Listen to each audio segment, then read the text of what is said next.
Good afternoon, everyone. We will be going live shortly. So, you know what to do when you get on here. This is a show with a title that is political. So, it's not going to be shared. So, you have to do your duty to share this. So, take some time, use your ad highlights, your ad followers, tag some people in here, go in your groups and share it. So, and we'll get started in just one moment. Just a Good afternoon, moment. everyone. We will be going live shortly. All right. So, So, you know, do your civic duty. Thank you for tuning in. You're gonna have an interesting conversation today, and of course, this one is, as always, all about you. So, of course, we're gonna allow you to call in and hear what you have to say about what's going on in this country. This show is, of course, the voice of the people. So, I'm doing my part, sharing this in WhatsApp. I'm blasting it to a few thousand people. Oops.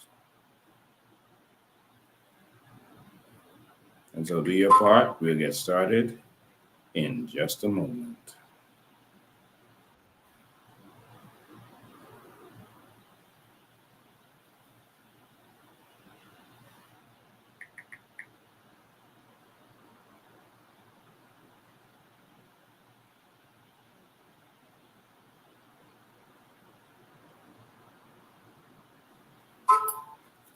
Ladies and gentlemen, this, of course, is Lincoln Bain Live, and we're about to get started.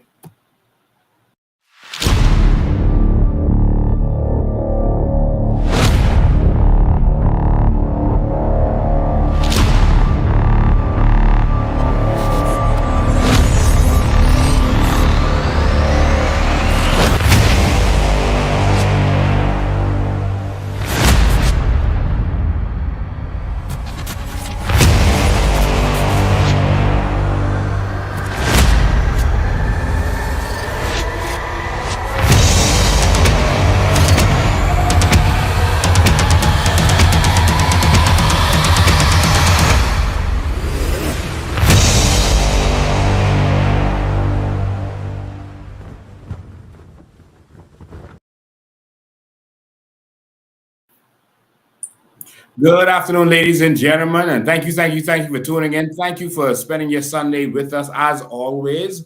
Of course, we are broadcasting live on several platforms. We are broadcasting on Instagram, on three of our Facebook platforms: Lincoln Bain, Coalition of Independence, and Bahamian Evolution Activism.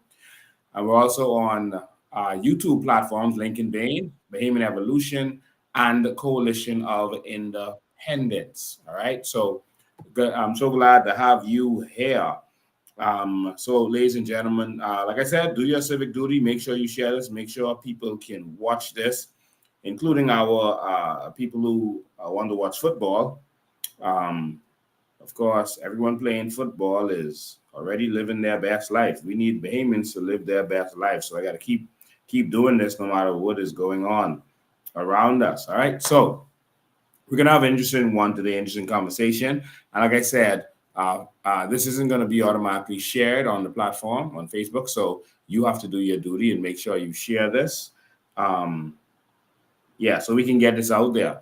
And so I want to thank everyone who came out to our amazing general meeting. It was an experience. It wasn't just a meeting; it was an experience. And I want to thank all of you who took the time to come out there and be a part of history. History that is in the making. I am so proud of the Bahamian people who are doing what they can to make sure that we can get to the new Bahamas. All of Bahamian people who are tired of the same old status quo, tired of what has been going on in this country. I just want to congratulate all of you. You, uh, you are the ones who are going to help us to get to the new Bahamas. So thank you so very much uh, for your vigilance and your diligence to make sure that we get there, because we can't get there without you. All right. So Thank you so much for that. We're gonna have an interesting conversation today, everyone. We're gonna talk about what's going on in Paradise Island. I'm gonna show you the documents from that, and we also, before we start that, we're gonna talk about Michael Pintard and what he has just announced, another clown and pony show. Um, from Michael Pintard. I don't know if they think that we are grandparents' generation, but I don't get it. But I guess they can't come up with any more ideas, so they don't know exactly what to do. So they're just going to keep trying to bamboozle us with nothing and a bunch of nothingness. So we'll see what happens. All right. So thank you all for joining us. So first, I want to start off. I want to start off with an announcement by Michael Pintard about what he plans to do. What he plans to do um, uh, on this week. He said this week he is going to at House of Assembly that he is going to table. He's going to table some contracts that the government signed and didn't do it properly. All right, that they broke procurement law. That's what Michael Pintard is saying. Um, uh, so this gentleman right here basically it says opposition leader Michael Pintard gave notice on when intention to table at the next sitting of Parliament contracts signed by the government, which he claims failed to meet legal requirements. Failed to meet legal requirements. This gentleman is so lost as a leader of opposition. I am terrified to think of what would happen if this gentleman would ever become the prime minister of this country. We would definitely be a cursed nation, a cursed nation. Ladies and gentlemen, this man does not know what to do. He has no clue, no idea. All he knows is that his mission is to be a puppet for Brent Simonet, and he has no other plan or ideas. And what he wants to do is keep mentioning stuff. I see my, I'm sorry, but I see my camera is a little foggy. Just give me a second. Let me see what I can do with that. Okay, see, we get her back on there. That's on YouTube. All right. Hopefully that's straight. But this gentleman, what he does is he tries to every so often when there's nothing that could offend the elites or offend the status quo, he will just mention something, you know. But he's not out there fighting for the people. He's not out there anything that affects the people themselves. He has no interest in that, and so um, he is now talking about some contracts. Let me educate the Bahamian people as we always do.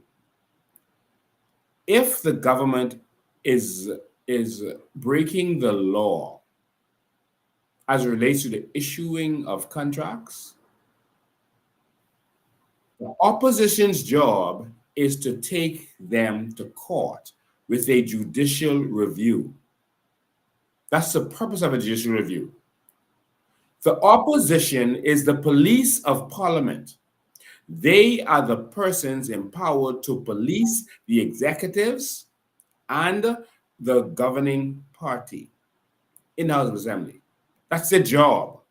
So when you break the law, the police job is to put you before the courts so that the courts, the judges, the magistrates can make sure that you are in line or you're punished for whatever you did wrong.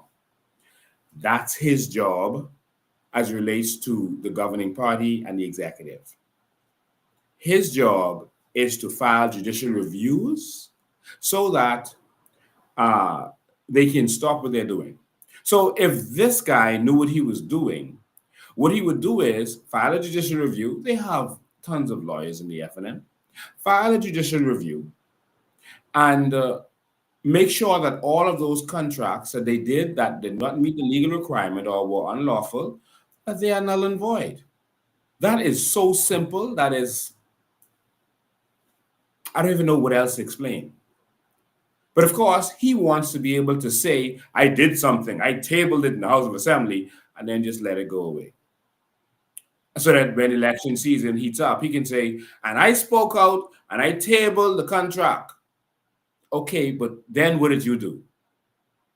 And so you've seen over the years, Perry Christian, Hubert Ingram, of course, they were working together, so they would never do anything really against each other, not anything that would affect them in a major way. And so we didn't expect them to use their powers of the PAC. We didn't expect them to file judicial reviews really against each other, although there was only one that I could remember outside of election court. So why doesn't this guy know what to do? Michael Pintard, we are not interested in you just tabling some documents. You're not an activist. We are interested in you filing a judicial review. If the government is doing anything illegal, you are the PAC. You can summons them before you. You have the power of a judge. That's the power of the chairman of the PAC. You can summons them before you. You can order them to come before you. If they don't come before you, they can be fined or jailed. If they lie to you when they come before you, they can be fined or jailed. That's the law. But you don't want to do that because as far as you're concerned, the Bahamians don't know the law. And so you can just make it seem like you're doing something and that's it. This is another clown and pony show. And this is another act that he's putting on. We're not interested in these acts, all right? We are interested in substantive action from our politicians now. And again, this is why they don't want Lincoln Bain in the House of Assembly. Because why in the House of Assembly, I would exercise the powers of a member of parliament. They know I know the powers, but they know I'm not connected to them. They know they cannot silence me. And so that's the one thing they don't want. That's a nightmare for them. All right. So that's utter nonsense. And so, Michael Pintard, go away with that. We're not interested. All right. But of course, all of the news media is going to cover it. They're going to make it seem like he did such a good job. Oh, he tabled the contract. And then he let them continue on with the nonsense when we're paying him as the PAC to stop them. You say that in the House of Assembly the last time, Adrian White got up and said that the government bought 3 BMWs. If you feel that they did something wrong, then you have the PAC. Bring them before the courts, before your committee, and show the Bahamian public exactly what they did. Force them to bring documents. Make the PAC's hearing public like they do in the United States of America. You have the power to do that. But guess what? You're not going to do that because you don't want to offend Philip Brave Davis because you might not get to go on any more trips with him. And so, ladies and gentlemen, that's Michael Pintard. He, again, is going to put on another show this week, according to him. And he's going to just table contract. Now, after I've said this, of course, that may push him to do more because I seem to be the only one who could whip him into shape. But hopefully it causes him to do more because if that's all he's going to do, Jesus, it's sad.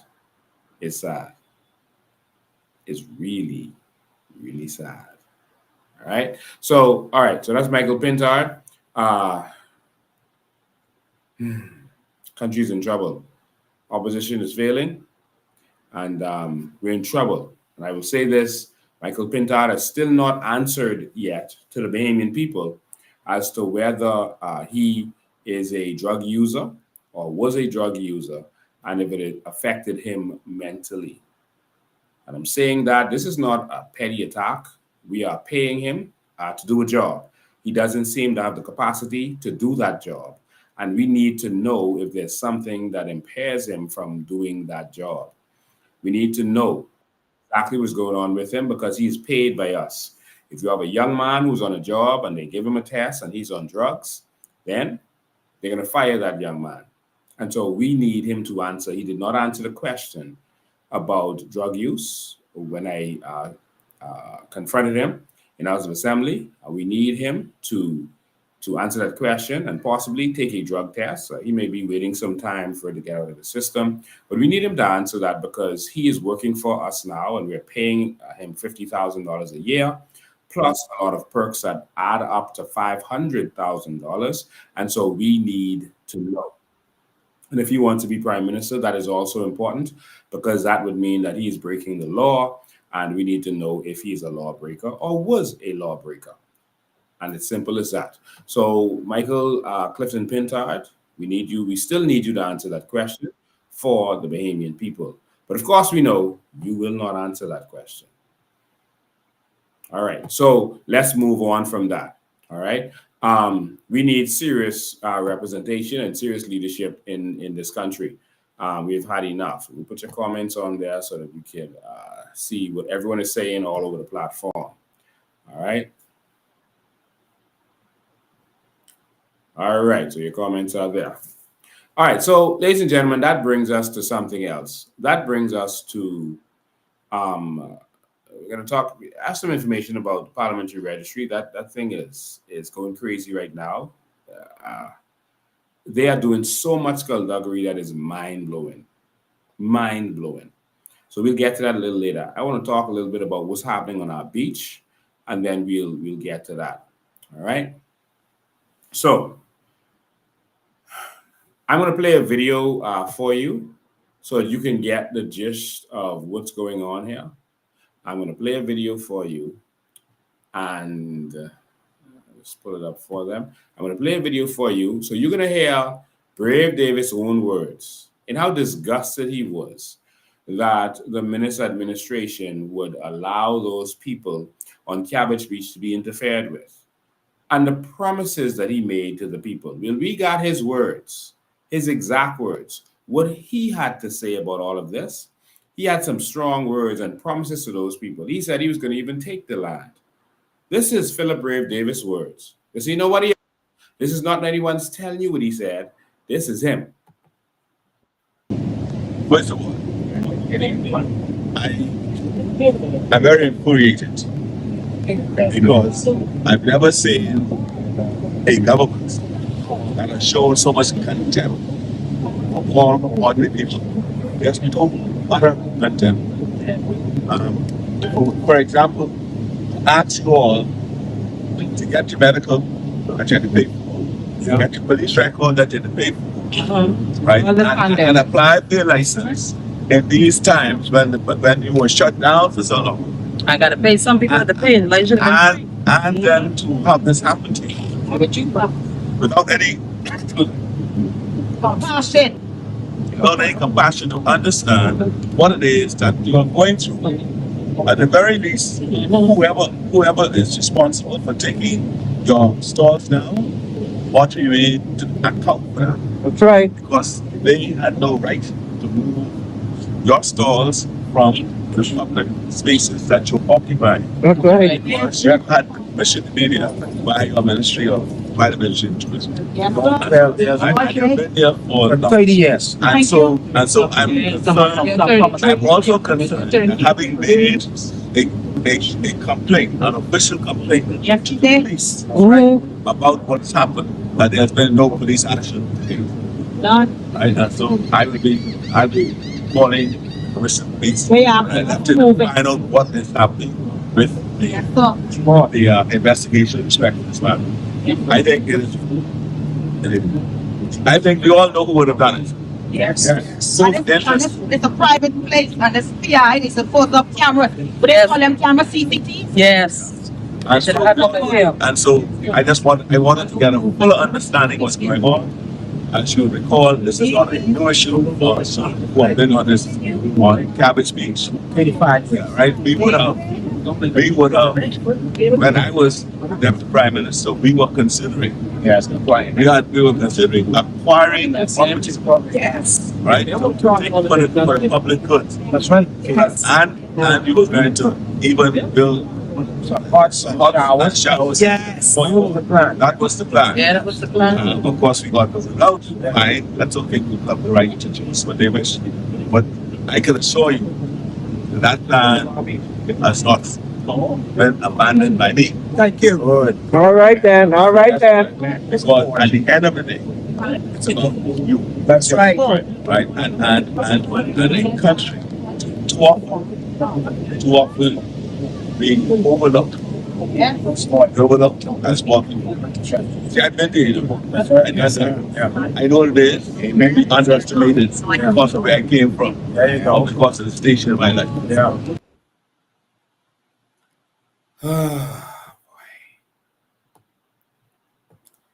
Philip Brave Davis caught lying again.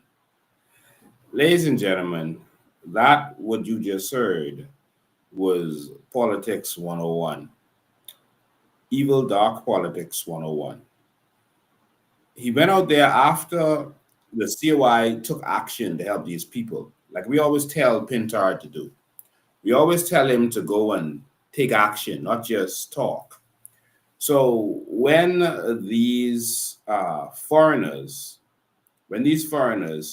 locked the gate and put all of these Bahamians' properties, their chairs, their umbrellas, and everything, they threw them across the street, dumped them across the street. The COI didn't just go there and make a fancy speech. We went there and, along with these persons, took down that gate. We opened that gate and we grabbed, and this was the second time we had to do that. The first time we were arrested and we were on bail for about 2 years. But it was worth fighting for. And so we took all of their stuff and put it back. After some time, you know, the supporters of Brave told him it looks really bad that Lincoln and his team went out there and you did not come. And most of us on this beach support you. And so he decided to just go and do a photo op and talk to the people and tell them how bad Minister was for what he allowed and how evil it was for them to take their stuff and that they should be locked up. And because we also took the people to the police station to file complaints. All right, we took action. And he came out there and talked and, of course, did nothing. And this is what you keep seeing with politicians. There was a fire on Portsky Dock, and Pintard, of course, we heard rumors that Brent Simon wanted to take over Portsky Dock. And so his puppet Pintard happened to be the Minister of Agriculture, etc., Fisheries, responsible for Portsky Dock. And we were told that they were blocking these people from rebuilding. And we were told that Pintard and his crew someone from the ministry instructed the police to stop us from helping those people, to not let us help them. Brave and those came out there, did a photo op. Other persons came, did a photo op. But we came out there and spent our money. We ordered dump trucks and tractors, and we came out there and we cleaned the place up. And we took action. We were not just politicians. We don't just talk, we take action. And so here again, we took action. But Brave Davis came with all that talk, promised these people the world. And a lot of them voted for him, you know. They voted for him. And after voting for him, now they're back in. But I want those people to remember, and you got to remember this when you vote. The politicians don't care about you. They care about themselves. It was the PLP government who initially did a secret deal. Obi Wilscombe did a secret deal, gave a letter to that company to give them access to that right of way. Obi Wilscombe did that. It was exposed. We exposed it. It made the news. Everyone saw it. It was embarrassing. And they had to pull back on what they was doing. So the PLP, I believe, took a bribe in order to do what they did. Don't you think that once they got in, they would continue with that? Don't you think that they would force this to now happen because they got to pay their debt to these people if that's what happened? Bahamians have to stop being fooled by politicians and letting politicians fool them, like the unions. We keep getting the bad end of the stick. So right now, these people on Paradise Island are meeting with some of these guys and promising them they're going to promising them, let us give you a couple of dollars to get lost. Let's give you a couple of dollars.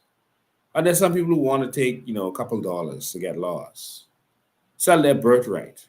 And then all Bahamians are going to lose access to that beach. I have the documents from that, and I can tell you that they have no intentions to allow Bahamians to continue full unfettered access to that beach. They're saying over the next 3 years, because it's a construction site, that's one of the reasons that Bahamians will be blocked. But it's not about the construction. Once they get Bahamians off of that beach, because they made the same promise with the access on the other side, closer to Ocean Club. There was another access there that you could have walked through. They said, oh, we're only closing it temporarily. They sneak it on you. Don't worry about nothing. We just close it temporary. Every so often, we'll just close it just for safety's sake. And then when we lock, nothing. We lock. Now it's locked permanently. All right? And so they're promising that, we're going to give you a 15-foot access. We're going to give you a 15-foot access to the beach. But then, although they said 15-foot access, they're actually doing this there container, 8-foot wide container. So that's not 15-foot. 8-foot wide container for people to walk through to get to the beach. I personally spoke to the representative from the development, and they said that the tourists won't be allowed to come here. They said the tourists won't be allowed to come here. Only the vendors will be allowed to come through this. So the vendors will be allowed to come through, but not the tourists. What does that mean? That means the vendors won't have a reason to come. The public, the tourists, etc., no way.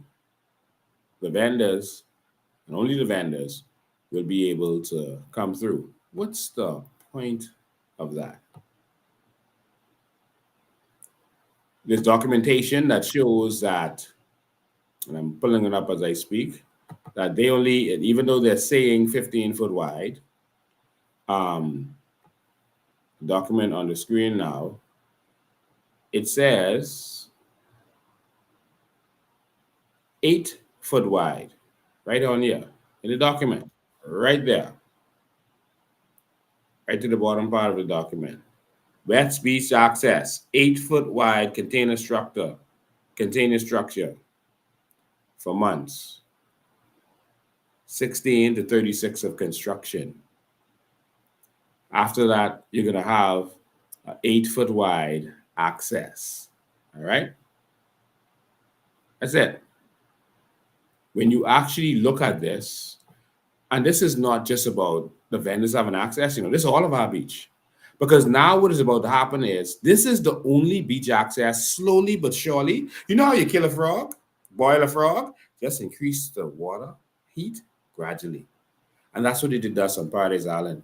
We don't even know when they took all of our beach access. You used to be able to go on the beach on the side where Holiday Inn used to be one time ago. Remember that?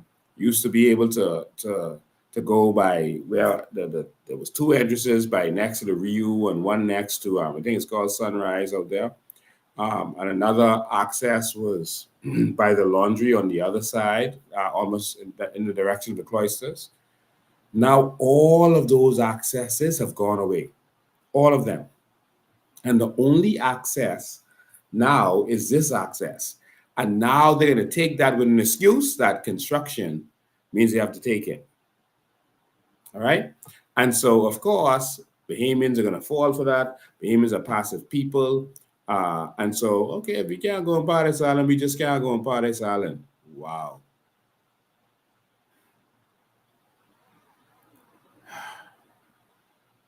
So Lyndon Bindlin said, if you're not ready to fight for it, you don't deserve to have it.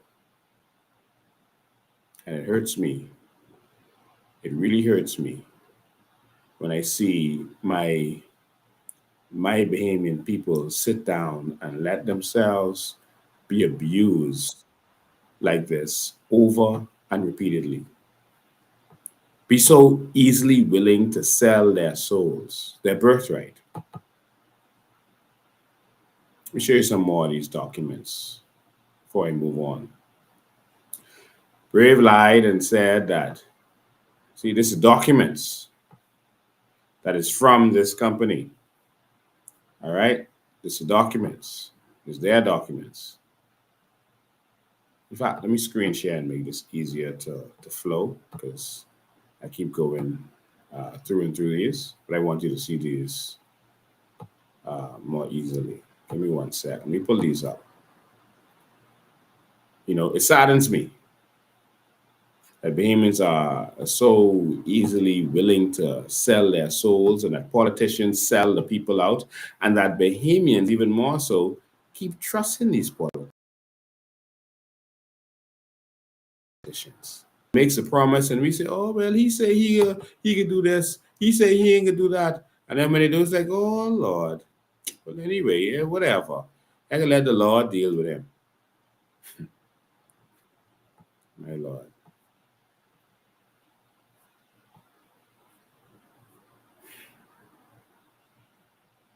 Who's gonna fight for the people? All right, I'm gonna pull this up for you right now. Just give me one sec. All right, there we go.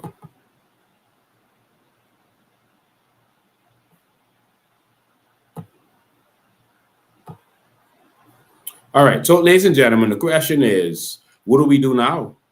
Do we stand up and fight for Cabbage Beach, or we just let that go? You know, that's okay. That's just more money for the politicians. You know, they probably took some money under the table, and they probably need the money. You know, we don't need it. They probably need it more than us. And so, let's let the politicians have their way. So as the first document I showed you, this is the study they did on the area. This is the container they're putting there. This here is what they're saying is going to happen there, $300 million, and what they're going to build, this high-rise thing. This is the beach access during construction, public access to Cabbage Beach, enhanced post-construction access. All right.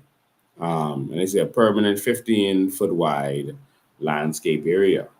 But when you look at, even though they say 15 foot, look carefully. I'm going to zoom in. They put in the fine print. This the map in here. That says 8 foot wide. See? Even though they're saying 15 foot, they here are saying 8 foot wide concrete path. They seem to talk about the 8 foot wide container thing during the construction. This is saying 8 foot wide concrete path. So they are saying one thing, but the truth is clear that they are lying to the Bahamian people. All right. And so the entrance may be 15 foot, but the path to walk is going to be 8 foot wide. None of that matters because that's not their land to mess with. And we have to decide if we are going to fight for this or not. It's just simple as that. So they're saying they promising they could build these little stuff. And of course, you know what always happens. Yeah, we could do this, we could do that. Then it never happens. And they say, you all remember when they said they was going to build these little huts for us? They ain't never build them. They ain't never happen. And then we always get swing. Over and over and over. All right. And they said they could build it and rent it to the people. All right. Employment and training opportunity is slavery. All right. Economic impact. Yeah. Commitment to Raymond products. Okay. This is what they say they're gonna build. Nice building. Looking forward to it. I have no problem with them building this. My problem is, why do you have to take our right of way to the beach? Because you're building this. That's my problem. Here's the plans. All right. This right here is the right of way in question. This on the side here. There's no reason for them to block this off because they're building over here. In fact, they could go over. Just don't build so close to this. But they are building, these are the buildings, this the part over here. Why you got to interrupt us? It's because the interruption is not about safety. It's about something else. All right, this is the property. So we got all the documents. Now we always have the documents. And so this is it. And so look where their land is. What you see in their plans, look carefully. They got the umbrellas and the chairs and everything right in there. Who that is? Because it's uniform. That's theirs. So what they really plan to do, see all the beach chairs right here? These are beach chairs. These are umbrellas. They want to offer that. You see? They want to offer that. And they put their property, they put the line all the way up here to the water. They want to offer this, and they want to get rid of those people who are there. That's the reason for all of this. All right? That's the reason for all of this. Yeah. So here again, documentation, and you can see 8-foot path, existing land ownership. So I can't read through all this, but I just wanted to show you documentation. So when I talk, I know exactly what I am talking about. I know exactly what I am referring to. And so we have to decide as a people, what are we going to fight? Or are we just going to let this continue on the way it's been? Just let the foreigners, benefit, and we get nothing. Maybe that's what we should do. And how about that? How about that? It's a shame. All right. And so they're going to take the bread out of the mouths of those people. They are going to be, this is what I believe, they're going to be offering the beach chairs, etc. I should have. They're going to be selling the drinks, etc. This is big money involved in this. I want you to know that. I should have saved this. I should have transferred this to you so you could actually see this. Because those people are making money on that beach. They're making some good money on that beach. Let me just open it up on my device and then show it to you. This is one of their menus. Sideways. Okay, let's see how we can do this. Sorry about that. Let me make this right. I'm sorry. Oops.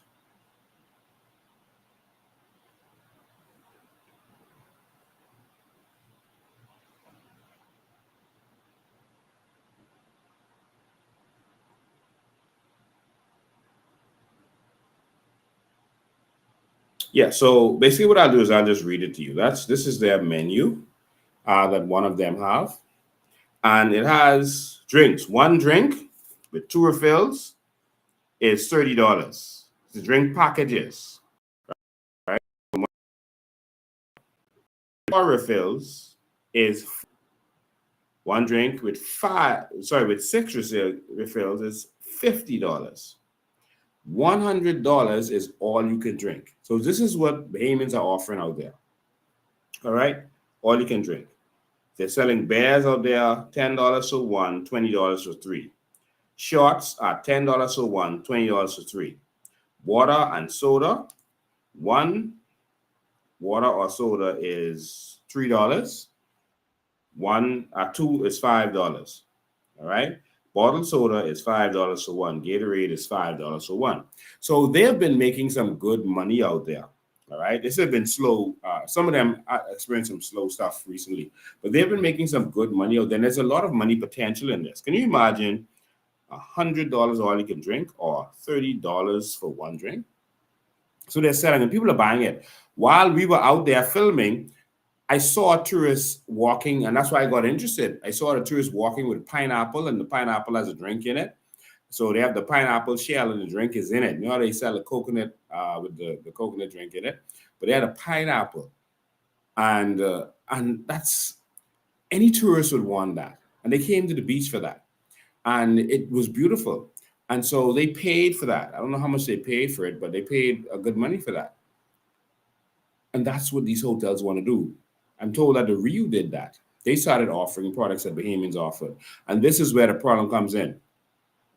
We got to fix this country. And so basically what is going to happen, because the PLP has clearly sold us out on this, and the FNM has sold us out on this, because we see that one of the House Negro FNM trolls, his name is Hank Ferguson. We saw him there with those people at the meeting, with the builders. That's the same person who was working with Brent Simonet, to try to get him to take over. Is working with Brent Simonet's people to take over Morgan's Bluff and Andres, so they could come and mine their natural resources that they say don't exist and ain't worth nothing. And so they're willing to come there, and they're willing to offer bribes to person so that they could do what they have to do. And now he is coming to offer bribes to person. He told me that himself. They're going to offer bribes to get off that beach to move. The person who from the resort, she said that they're going to come there and build, so they're just going to have to try to find these people some other job somewhere or something. That's how cold she was. That these people that has been their livelihood and their business for 40 years, and you want to come on their land, kick them off their land, and say they just got to go find one other job somewhere. That's acceptable to our politicians. And you notice you don't see Pintard out there. You don't see him out there.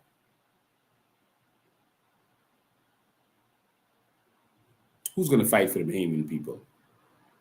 That's the question. Who's going to stand up and fight for the Bahamian people? Are some of the people on the beach going to sell out? And if some sell out, should all sell out? Are they going to make them feel like, listen, we can do this anyway, so they take this couple dollars and go?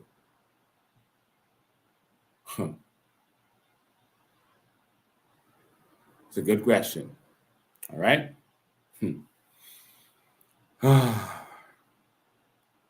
So we got to do something with our country. So I just wanted to touch on that. We're getting a lot of information from the registrar department. I saw a video clip recently from Beyond Headlines. Well, before I go there, last thing I want to say about this, I just want to show you, how biased the media is. I got to show you this. They did a news story on this, and they just repeated the words of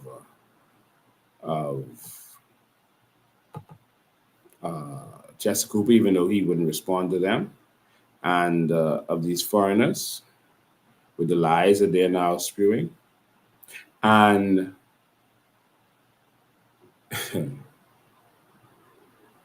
and I was on there on the beach, and they came to interview me. They interviewed me more than they interviewed the other people, but they did a news story, and what they did was cut me out totally from the news story.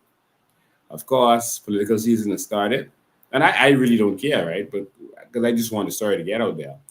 But they interviewed me, and the things that I said were critical, important. And they cut me out, and they only showed the vendors talking, which was also important. But this is what they do. You see, they pretended that I wasn't there. So watch this news story. Watch how they cut me Are out. growing increasingly uncertain about their future. This as government and the developers have promised to protect their businesses during the ongoing construction. Layla Sands has the details tonight. Vendors at Cabbage Beach are expressing growing concerns about their future as a $300 million hotel development by a private developer moves forward, threatening to displace 84 local vendors. Once completed, the hotel will restrict public access to the beach, potentially turning it into a private property and leaving vendors without their livelihoods. Sherelle Forbes, the owner of Sherelle's Hair Braiding, who has been selling her services at Cabbage Beach for years, spoke emotionally about the prospect of losing her stall, calling it a loss of everything she's known. I don't even know what to say because my heart is hurting because this is all I know. This is all I know. I have 5 children and 9 grandchildren, okay? And when you take away from me, you take it away from them. Frederick Isaacs, another longtime business owner at the beach, candidly expressed his concerns over what he feels are broken promises related to the development. We don't know what we're facing. We don't know what to expect. Because they lied to us, you know. They told us that nothing was going to happen to us, that our access wasn't going to be blocked away, and that we'll have access to operate and to deal with our tourists. So now they're saying something else. We had a meeting this morning. They said something totally different. And it's like they don't want to even hear what the people have to say.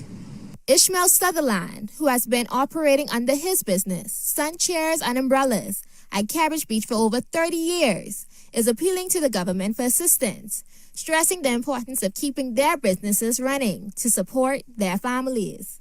I want to appeal to the government because that's who in charge right now. They have to help us. They have to do something because it's going to be crazy. It's over 40, 50 vendors out here with different families they have to feed. And this is serious. This is nothing to play with. This is our livelihood. This is what we do each and every day to feed our families and to feed ourselves. Eyewitness News reached out to Deputy Prime Minister Chester Cooper for clarification on the situation on Friday. But as of now, we have yet to receive a response regarding the vendor's future at the popular tourist destination. However, in a recent interview on Monday, when asked about the concerns, Cooper reassured the public that the vendors would not be negatively affected by the development.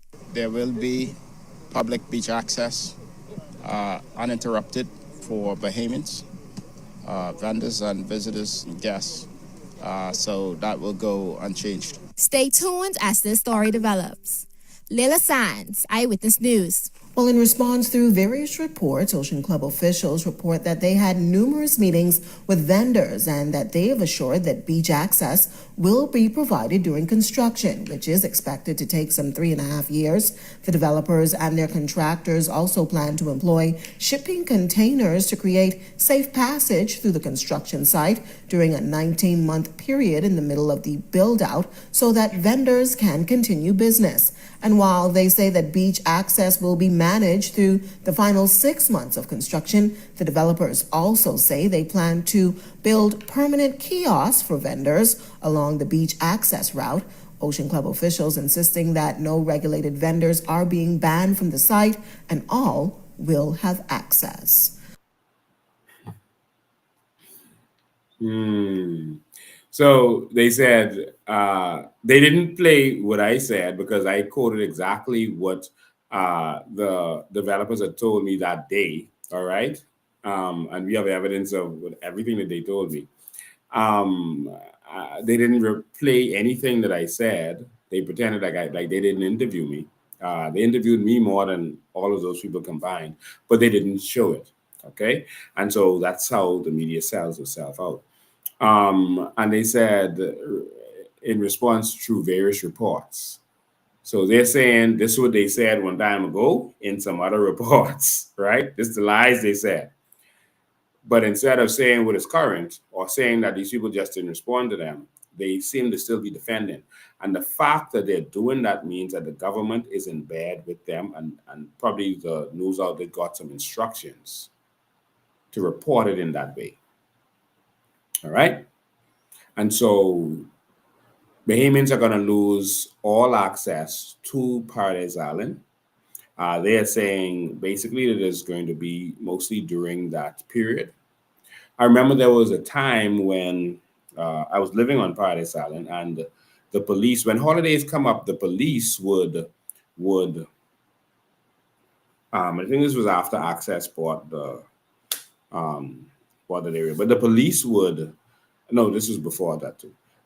The police would put up a barricade to where you come to that street and block Bahamians from coming on that beach. They would put a barricade, and police would be standing. Oh, sorry, security guards would be standing there. All right, not police. Security guards would be standing there, and they would ask you where you're going and tell you can't go to the beach. So at one point they did that to me. And as I pulled up, I saw other payments being turned around, and I pulled up, and they said, so where are you going? I said, that's not your business. They said, well, you can't come this way. And I said, why not? They said, well, we're not allowing people to come this way. It was a holiday. People want to go on the beach. And I said, you can't stop me from coming this way. This is a public road, and you're a security guard, not a police officer. So you need to move this barricade or I'm going to move it. And I spoke to them sternly, and I told them to get out of the road. And they removed the barricade and let me through. I'm tired of seeing Bahamians treated like second-class citizens in this country. I'm tired of Bahamians treated like dirt in this country. I'm sick of it. Every time there's something between a Bahamian and a foreigner, the government seems to get there under the table to do, and the Bahamians get screwed. And we still go right back there and vote for them.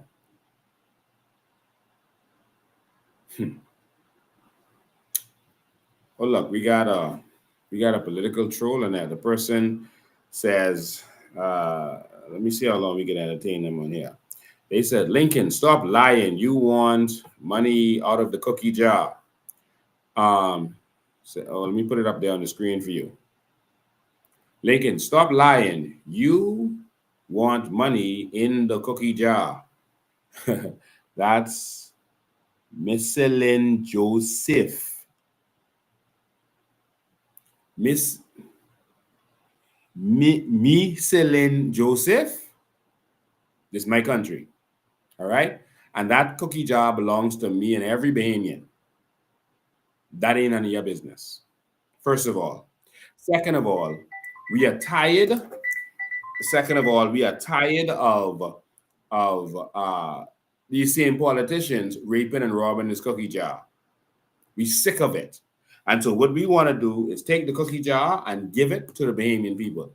That's what we want. I don't want a cookie jar. I want to take that cookie jar and throw it out the window to the Bahamian people. That's what we want. I good. You're ain't tired of the same, well, you ain't tired because they probably give you some papers or something. But we tired of the same politicians, not their hand in the cookie jar. They sitting in the cookie jar. They driving the BMWs we paying for. They eating the steak and caviar that we paying for. They living their best life and we ain't supposed to have nothing as a people. Come off this live and go vote for the PLP, please. Because you hate this country. In fact, I'll leave that right there.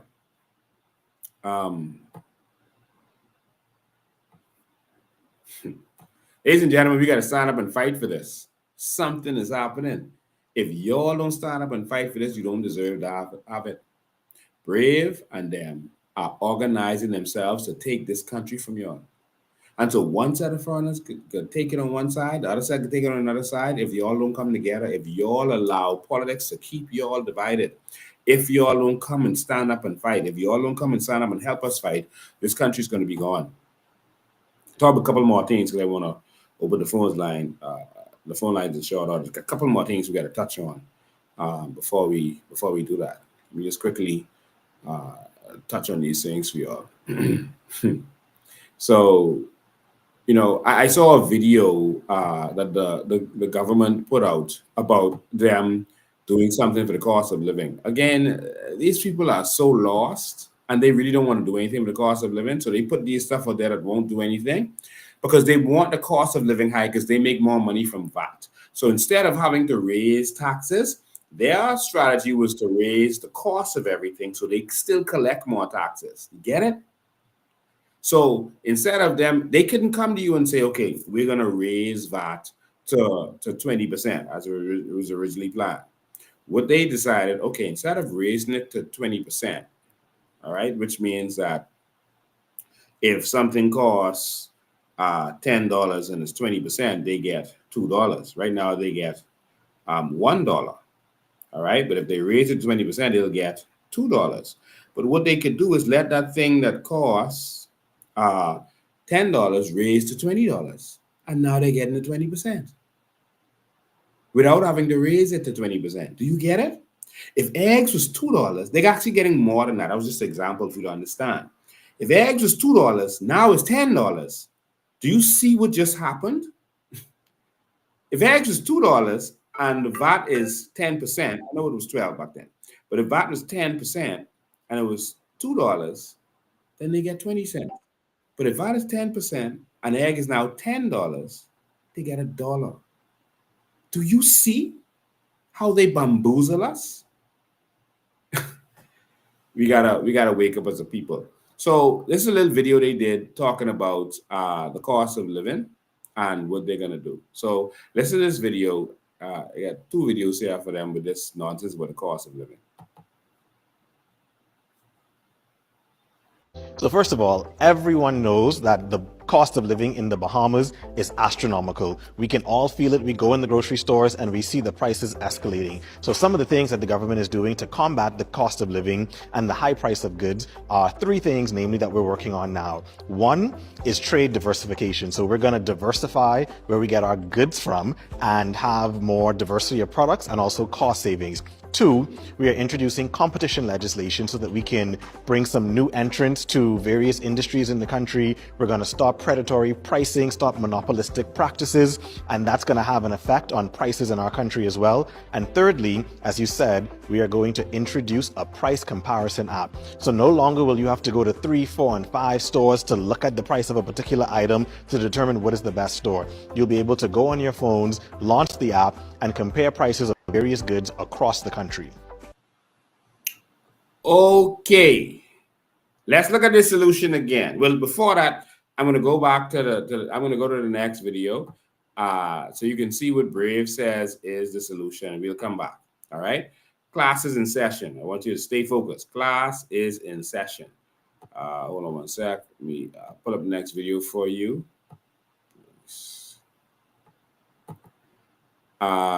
This is what Brave said recently. This is a news article on what he said, because they're gonna, every little thing they say and do now is gonna make the news, and they're gonna make it the same as if it's only PLP and FM out there. It's ridiculous, but okay, let's go. The ministry is devising a plan to remove the middleman in the food importation business that Prime Minister Philip Davis says will alleviate inflationary pressures on residents. Davis making those promises at a PLP branch meeting earlier this week as he lamented the high cost of living that remains a vexing issue for Bahamians. He says that it's a measure residents can expect alongside the recent VAT reduction on food items. It's one that Davis believes will be a sigh of relief for consumers. We are going to diversify the supply chain so we can get the same goods at cheaper prices. The same beef and other products that we currently buy in a particular area in the United States, we are going to make it easier to bring them in directly from where they got it from. We need to cut out the middleman. We need to cut out. There's no reason why meat from Brazil should go to Florida, passing us, imported there, and then come back down to us. Right? We are now setting in train a place where we can do it directly. Now those other fellas may be quiet now, but it ain't gonna be long before they start talking about why the people who own everything need protection. It ain't gonna be long before they start saying how we shouldn't change this and we shouldn't change that.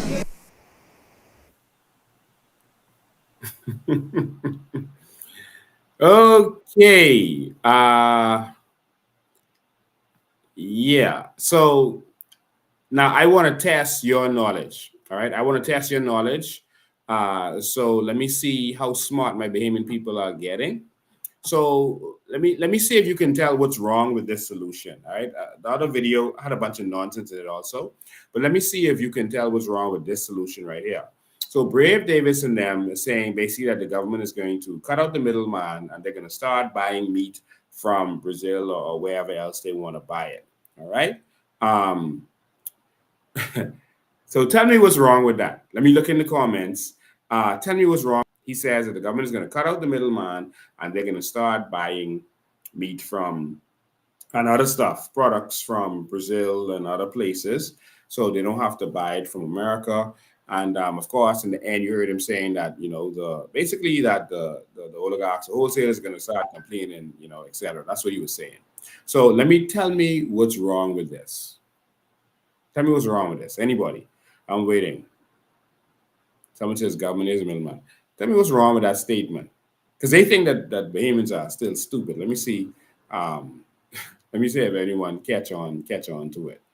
He said the government is gonna start buying stuff from other countries and to cut out the middleman. All right. Let me just no FDA. All right. They will be buying the meat. Good answer. Look out. There you go. Marvin Starr, go to the head of the glass. That was quick. The government don't buy groceries. What in the hell is Brave Davis talking about? The wholesalers buy groceries or you buy your own groceries. The government don't buy groceries to sell. So what, Brave Davis, y'all are going to start selling groceries? Is that what it is? Jesus. And they just say these stuff, and that's why they keep you uneducated, and that's why their base is the poor and uneducated. They because PRP is the party of the poor, so of course they're going to keep you poor because otherwise they would lose their base. So why would they do anything other than keep you poor? And they have to keep you dumb and uneducated because that's their base also.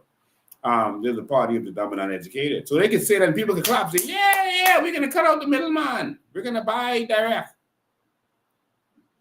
The government don't buy. And you're saying that the people who actually do the buying, the wholesalers, are going to be mad with you because of this? What is... I mean, and I literally heard people clapping for that. Like... My country. And that's their big solution to fixing the cost of living. We're going to cut out the middleman and we're going to buy directly from South America and wherever else.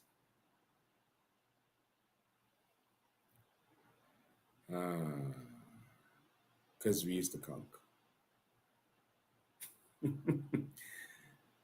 Oh my God. Yeah. All right. So, and I mean, they even did videos with that. I mean, like, oh, that's a big solution. How about cutting the cost of energy? All right. Not this little fake thing that you're all trying to say it's winter now, so price is going to go down. How about cutting the cost of energy by allowing competition in the energy sector? How about going solar?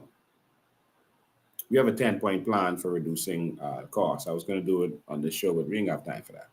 How about solar? Going solar. Reduce the cost of energy. How about reducing the cost of fuel? Because the cost of fuel causes prices to be high, because if the businesses got to pay more for fuel, like super value, etc., the price is going to be high. If they got to pay more for electricity, they put that price in the food. We just need real government. All right? Real government. So for everyone who heard that, my job is to educate you every week. It's nonsense. Don't listen to a word he is saying. That's like when they said they were going to give free electricity. They didn't have no plan to give free electricity. Zero plan. All right? So that's it. Someone says, how about buying Bahamian? Yeah. How about reigniting agriculture in the Bahamas so that we can actually buy here? I thought it was so stupid to be talking about importing meat and vegetables from another country to reduce the cost when you can just grow your vegetables and meat here on our 700 islands? And people are clapping for them to say that we're going to buy meat from Brazil. We're going to buy vegetables from here. So we're not going to grow it here. You know why? Because they're still, if that was to happen, they're still importing it, and someone is still making the money from importing it instead of growing it right here and keeping the money in our economy. That is the most idiotic and stupid idea, stupidest idea that I've ever heard. We can give grants to our 700 licensed farmers, build up the farming industry, make them be able to sell directly to wholesalers here in the country instead of blocking them from doing so. Let our fruits in super value, fruits and vegetables come from our farms. They block them from selling directly to super value. Why do you think that is?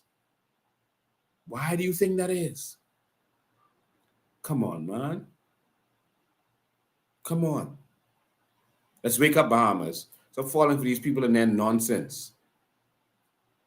That's just like his whistle suggestion. We're going to reduce the price by cutting out the middleman. How about cutting out all the man? How about growing it right here? And people clap for that. They clapped. Jesus. Don't screenshot that and what I just said and send that to Brave, please. Before I go on to the next thing, this person made a comment right here. Very interesting comment, right? Let's see if we can pull it up. Yeah, it's coming up in a second. This person made a comment again. This person with this, Mr. Lynn Joseph. Lincoln Bain, I am a Bahamian, and my name is Joanna Miller. I am Bahamian, okay? I believe you. I believe you. Because passports are for sale right now. Passports are for sale. And so you very well might have a Bahamian passport. And you very well might have changed your name from that to that.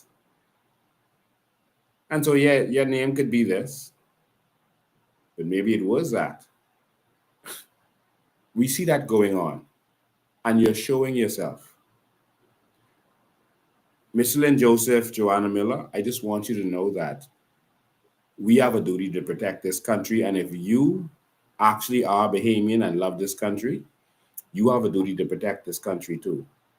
So you should stand with our stance to protect this country. We're not hating on anybody. We don't hate anybody else. We don't hate Haitians or anybody. But we got to protect this country. We don't want this country to go down because of corruption.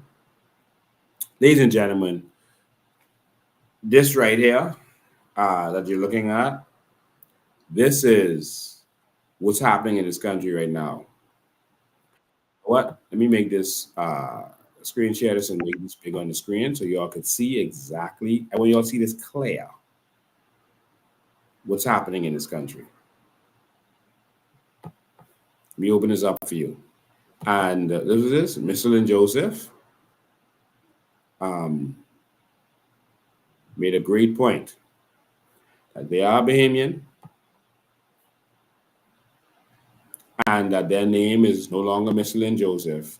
It is now Joanna Miller. We've seen it every day. Thank you, Joanna, for bringing that to our attention. All right. Now, I want you to see this that was going around recently. Look, make this big for y'all. This right here is notice in the paper. Public notice, intend to change name by deed poll. When we come into power, you are not going to be able to do a deed poll to change your last name easily in this country. No one of foreign origin will be able to change their last name in this country. That deed poll foolishness. Now, you can change your first name to whatever you want, but you can't have our last names. I want you to see this. And I'm going to do a quiz when I didn't show you just to see if you realize what's going on. This person on the top is changing their name from Ji Zhao Liu of number 13 Ocean Club Estate, I mean, the East Side got money, to Cheryl Davis. Okay? Cheryl Davis. All right. This next one, Queen Ji Cheng of the same address, Ocean Club Estates, changing their name. Let me see that same P.O. box too. Yep, same P.O. box. To Kiara Davis. Boy, these real Bahamian names. Kiara Davis. Jesus. This one, yeah, this is a different one. All right. So we'll skip that. Zhao Chang of the same number 113 Ocean Club is changing their name to Axel Davis. Axel Davis. Okay? Now, I wanted to show you that. So that's probably what the Joseph lady who was on here did. Right? Probably. All right? So now, someone, please tell me, why would those Chinese be changing their name to raw Bahamian names? Tell me, someone.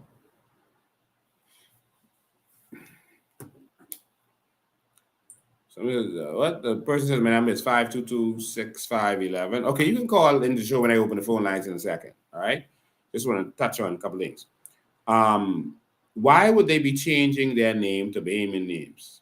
Davis is selling his last name. Davis selling everything. He's selling his last name and all. Tell me why they are changing their last name to a common Bahamian name. This is the vote in the upcoming election. Yeah, I think Chinese really care much about that. They have the passport. Yeah, that's why they're changing their name. They have to have gotten the passport. But why are they changing their names? I'll tell you. They are changing their names because they want to easily migrate to America.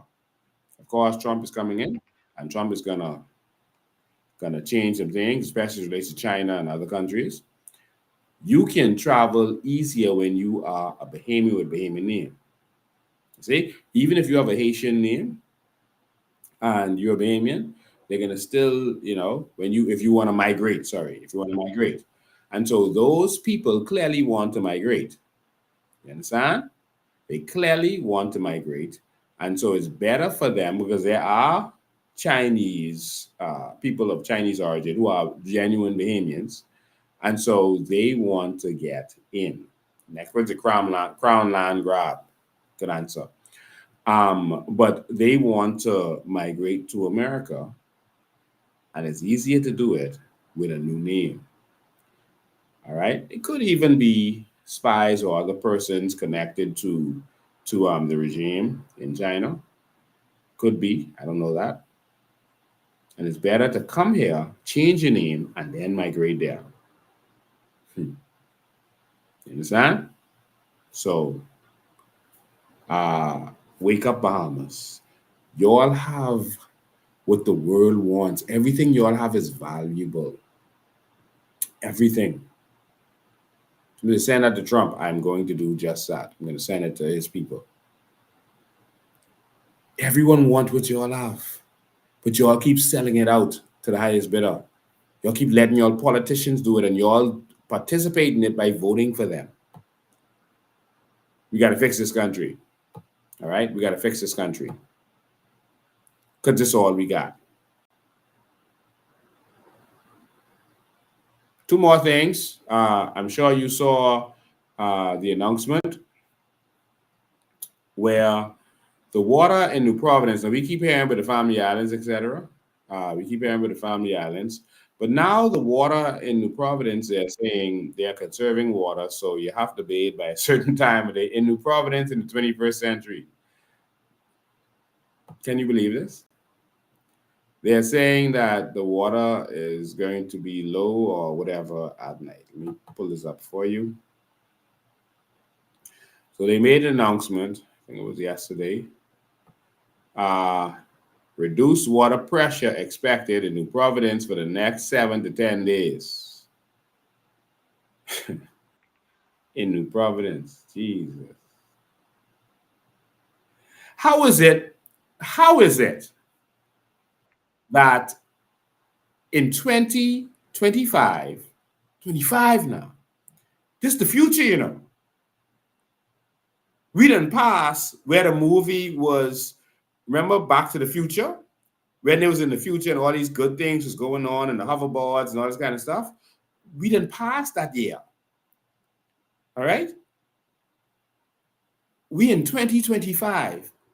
And instead of us talking about these major projects like other countries and major things that we could be doing to improve and impress the world, we still talking about water. And they celebrating themselves water and electricity. And they want us to vote for them. Water and electricity. I have a video of a dock in Crooked Island and some other stuff. I'm going to leave them. I'm going to open the phone lines. 803-5995 is the number. 803-5995. What do you think about all the stuff that we talked about today? We're looking forward to launching our Vision 2030 very soon. We're looking forward to that. It's the People's Plan.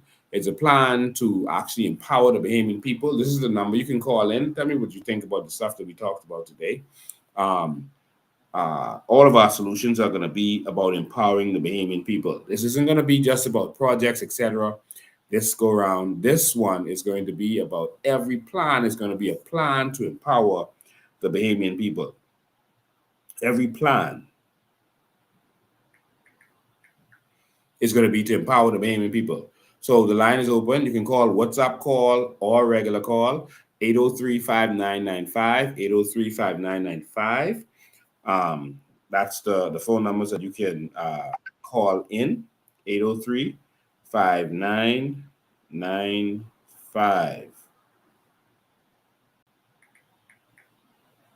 All right, so you can call in, 803-5995.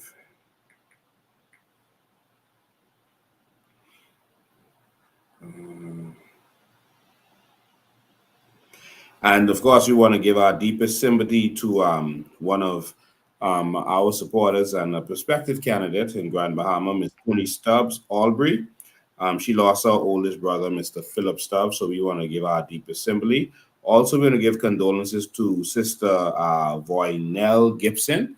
Voynell Gibson lost a family member, and so she lost her brother, Clarence Gibson. And so you have our deepest sympathy. There's nothing we can say in times like these. Oh, I'm so sorry. The phone was on silent. Let me take that off silent. Caller, you're live. Hold 1 sec. Let me just take this off silent. Don't forget. All right, go ahead, caller. You're live. A small question, just wanted to know, after we become president, when will the Bahamians receive funds from their sovereign wealth fund? And how long would it take? All right, good question, man. Appreciate it. All right, thanks, sir. Yeah. And so basically what we're doing is when we get in, the first thing we're going to do is we're going to offer services. We're going to offer benefits from our natural resources. And so those benefits are going to be things like we're going to offer water free. We think that water is a human right, so that should be free. And so we're going to offer that first. We've already studied how much it's going to cost to do it. It's going to cost about $70 million to get that done. And there's other things that we're going to roll out first. Now, when the money comes in from the natural resources, though that money is going to be invested. So the money from the natural resources isn't going to be issued out. That's going to be invested the way Dubai and Norway and them does it. And once the money rolls in after about a year, then we're going to pay out dividends from the investment. All right. And so it's going to be just over a year, and we're going to start paying out dividends. And so the money is going to be made. The money is going to be invested, multiplied. I've already spoken to persons in the industry, stockbrokers, etc., who are willing to head that area up. And so that money is going to be invested. When the return on investments comes in, then we're going to start issuing out what we have to issue. All right. And so that's how it's going to work. So it's not going to just be, oh, we sell this amount of sand and we make this amount of dollars and then we issue money from the dollars. No, that money, the principal money, is going to be safe forever for future generations, the way that Norway does it. And you're going to be able to invest a portion of that to be safe. It's not going to be risky investment, to be safe. And as the return on investment comes in, you're going to get your benefits from the return on investments. All right. So the first thing is Crown land. We're going to issue Crown land to every Bahamian. You're going to be entitled to that, every living Bahamian. All right, at this time. And so, sorry, adult Bahamian is going to be able to get their piece of the Crown land. Then we're going to start rolling out projects like water. Water should be a human right, and that's going to be free. And then we're going to start rolling out things like electricity, etc. We're going to go solar. And so the only time it's going to take is the time it takes to build our solar facilities. And then electricity is going to be free. And so all of the projects you saw us talking about, it can be done. And so if solar is free, it can be done. All right. And it's going to be built by carbon credits. So we won't have to spend money a lot of money in order to build these solar projects, is because we're going to use the carbon credit system in order to build these facilities in order to give us the free electricity. All right. And it's only free for personal use. Your business will have to pay and other businesses will have to pay. So money is going to be made. Money is going to be made from these things. But for you on a personal level, because we are using your natural resources, we're doing that as a way to pay you back. Go ahead, Carly, you're live. Okay, I'm listening to you live, right? Yes, it's Kareem Anchil. Go ahead. To be clear, yeah, so you're telling me, okay, the non-tangible resources, you don't mind giving them out. The land, the water, all these things. But when it comes to the money from the seagrass, you're telling me I have to let you invest that? The same thing with Brave. So you tell us why you repealed the sovereign wealth fund and put it and then replace it with investment fund with hopes of getting a dividends. But we're talking $20 billion. We're talking $156 billion. Why you have to invest that for me to get my money when that's $156 billion? $156 billion. Yeah, 150. What's your answer? Thank you, man. $156 billion is the value of it. That's what is valued. And so if you find a gold mine, the value of the gold in that mine is valued a certain amount. That doesn't mean that you have a certain amount. You have to monetize it in order to get it. All right. And so what we're saying is we are going to monetize you're talking about the carbon credits. I was talking about our natural resources. I was talking about our salt, our limestone, and other natural resources, all right, aragonite, et cetera, et cetera. And so I was talking about these. These will be monetized. For example, I don't want to give out exactly how we're going to do everything for competition purposes. But for example, if China, just loose example, China is doing a Belt and Road Initiative, they need sand, all right, in order to do that. They need a lot of concrete. That's lime, that's sand, that's everything else. Hold the line, call. I'll get right with you when I finish answering this question. What we can do is tell them, listen, Australia sells this sand to you guys for $390 a ton, all right, which is the case. And we can sell it to you for $200 a ton. And we can sell it to you for $100 a ton if you buy a certain amount now. We want you to buy this amount. I just call in raw numbers, don't hold me to this. We want you to buy $20 billion worth, and you have access to go in there and take until you reach up to your $20 billion worth at this price. But we want that money up front now so that we can now invest it to our projects, et cetera, et cetera. And that's how it works. We just have to go in there and negotiate deals, all right? And negotiate from a position of strength, and you negotiate like a boss. There are countries that are trying to expand their landmass, like we've shown in our documentaries. China has already expanded about 4,000 square miles in their coastal areas. Other countries like Singapore, et cetera, they are running out of land. They need to expand their landmass. They need sand to do it and other things. So we can tell, and they can't buy it from their neighbors readily anymore. So they're buying on the black market, apparently, we believe, through the sand mafia, etc. But now they can buy legitimate sand, and they can buy renewable sand, and there's carbon credits for that also, which is aragonite. And they can use that to do what they're doing instead of doing it the way they're doing now. And we're going to get in the market, and we're going to make this happen, all right? And from what we make from it, if we make $100 billion from it, we bank that for our future generations. We become a powerful nation.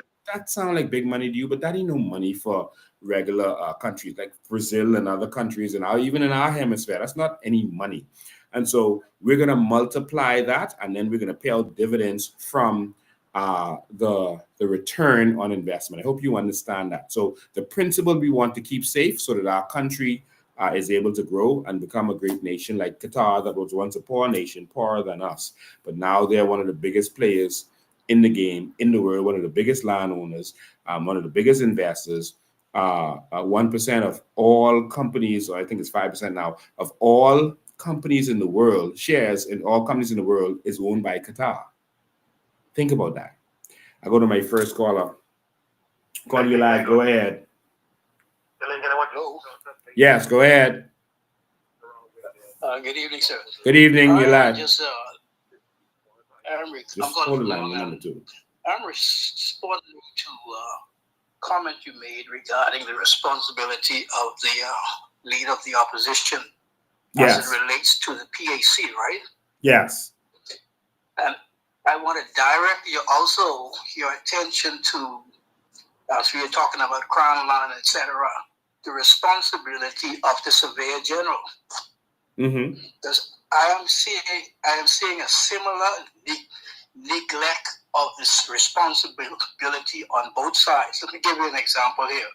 All right, from the Surveyors Act, it states that there shall be a Surveyor General who shall be a surveyor and who shall, subject to the provision of the Act and of its regulation, 1A, direct and control all surveys for public purposes. Yes.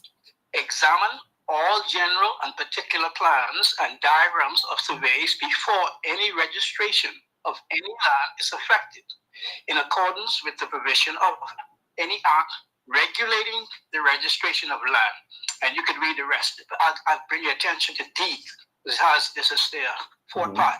Cancel or amend or require any surveyor to amend in accordance with the provision of any law or survey plan or diagrams found to be incorrect, outdated, or inadequate. And the reason why I'm bringing this to your attention is the fact that we made a report, the surveyor's report to the Surveyor General from 2021, bringing to his attention of about an irregularity that was done by one of us, the surveyor in the country. And this is 2025. And he has not responded to regulate, amend, correct, or do whatever is required. Now, I know he may be in a position where he answers to the PM who's in charge of Crown Land. But the point is, if the act gives him the authority to make these decisions, all right?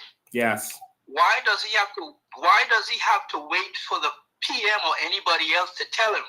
Because when I asked him to describe his responsibility or his job description, he told me I must go to the act. So I went to the act, pull up the act, and I emailed him the act to show him that I'm not stupid.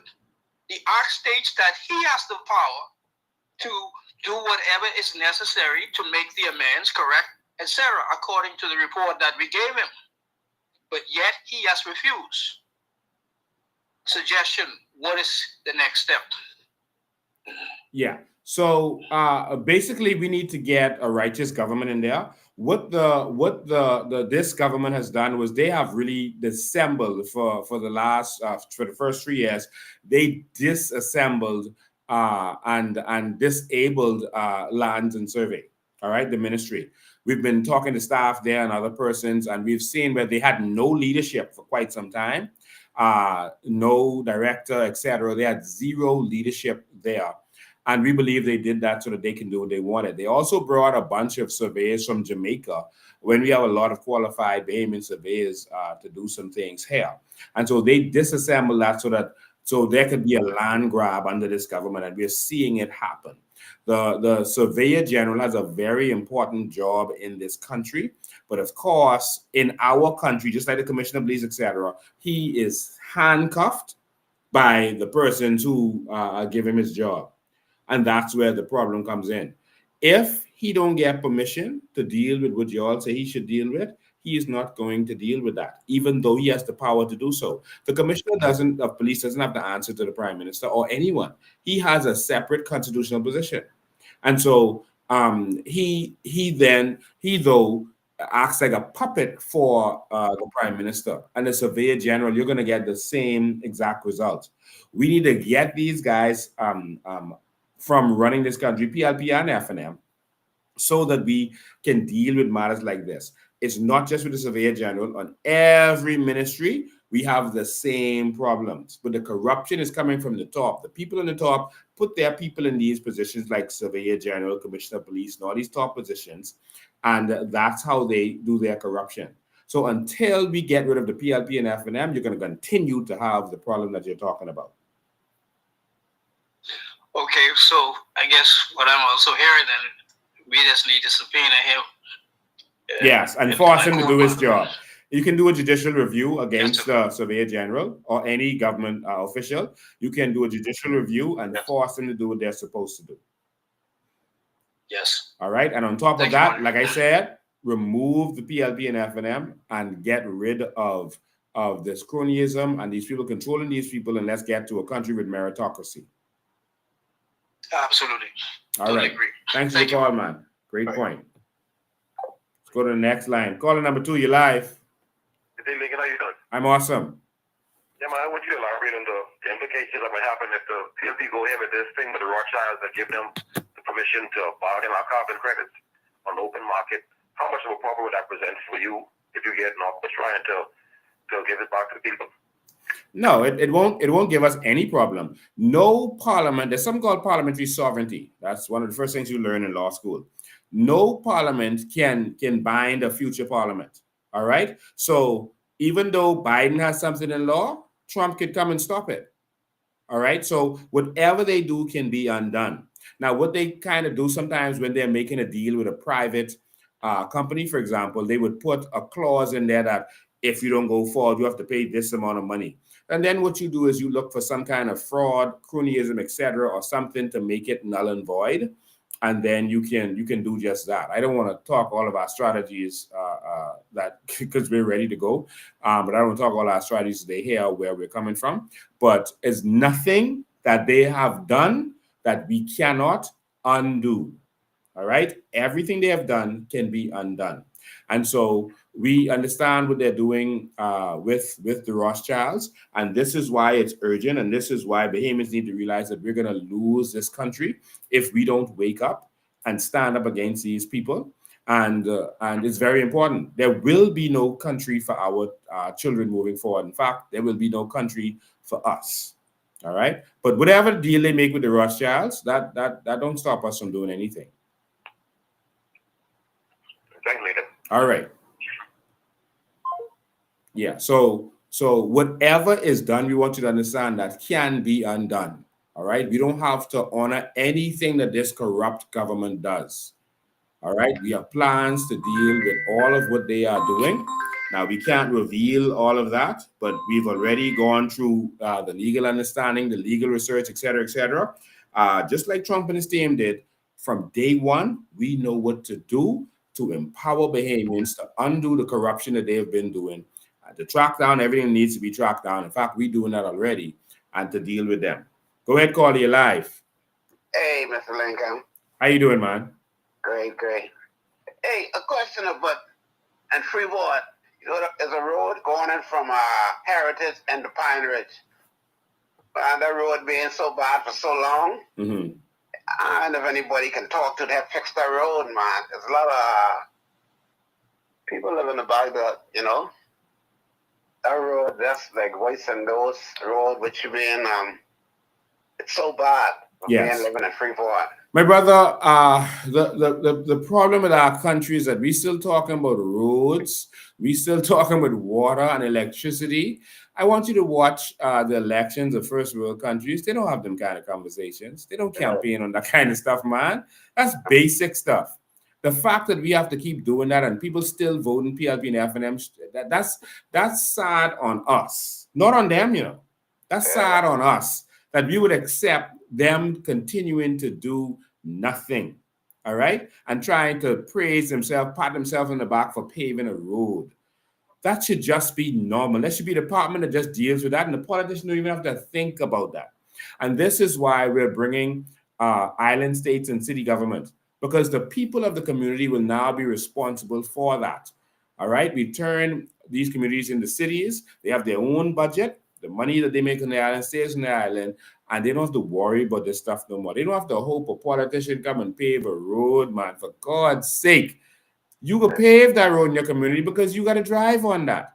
Them politicians don't have to drive on that. They don't care. And if they drive on it, that ain't their car. That's the car we give them. Yeah. You see? And this is why we need change, man. It irks me to have conversations about potholes and water and electricity and these basic stuff, man. Yeah. We should be ashamed. That's disgraceful that that's the conversations we have in. Thank you, man. I appreciate your call. Yeah, but you keep up the good work, man. I with you, I can stay with you. Thank you, man. I appreciate that. Okay, then. Thanks a lot. All right. 803-5995 is the number. And so Scott on Facebook said, Mr. Bain, how will we deal with the large deportation Trump is doing in the USA? And so, so that's nothing. Trump is going to be deporting persons to this country. There's going to be a major audit when we get in to see what these guys have been up to, what they've been selling, etc. And they're going to pay for what they've been doing. But no one who doesn't belong in our country is going to stay in our country. It's simple as that. And so the same love Trump has for his country, I have for my country. And no one who doesn't belong here is going to stay here. I'll leave that at that. No one. All right. And so we'll deal with that. But we're gonna definitely have conversations with Trump and his team. And I think he's concerned about our borders also. Remember during Dorian, they were allowing persons to be evacuated. They wanted to allow persons to just come to America. And Trump said, listen, man, y'all got a lot of bad people that y'all just allow in your country. Y'all allow these illegal immigrants to just come in your country, and now they're going to flood and come to us. He said, nope, Bahamians, we love y'all, but y'all mixing up and y'all allowing some stuff to happen that shouldn't happen. And so you're innocent, you have to suffer for the guilty.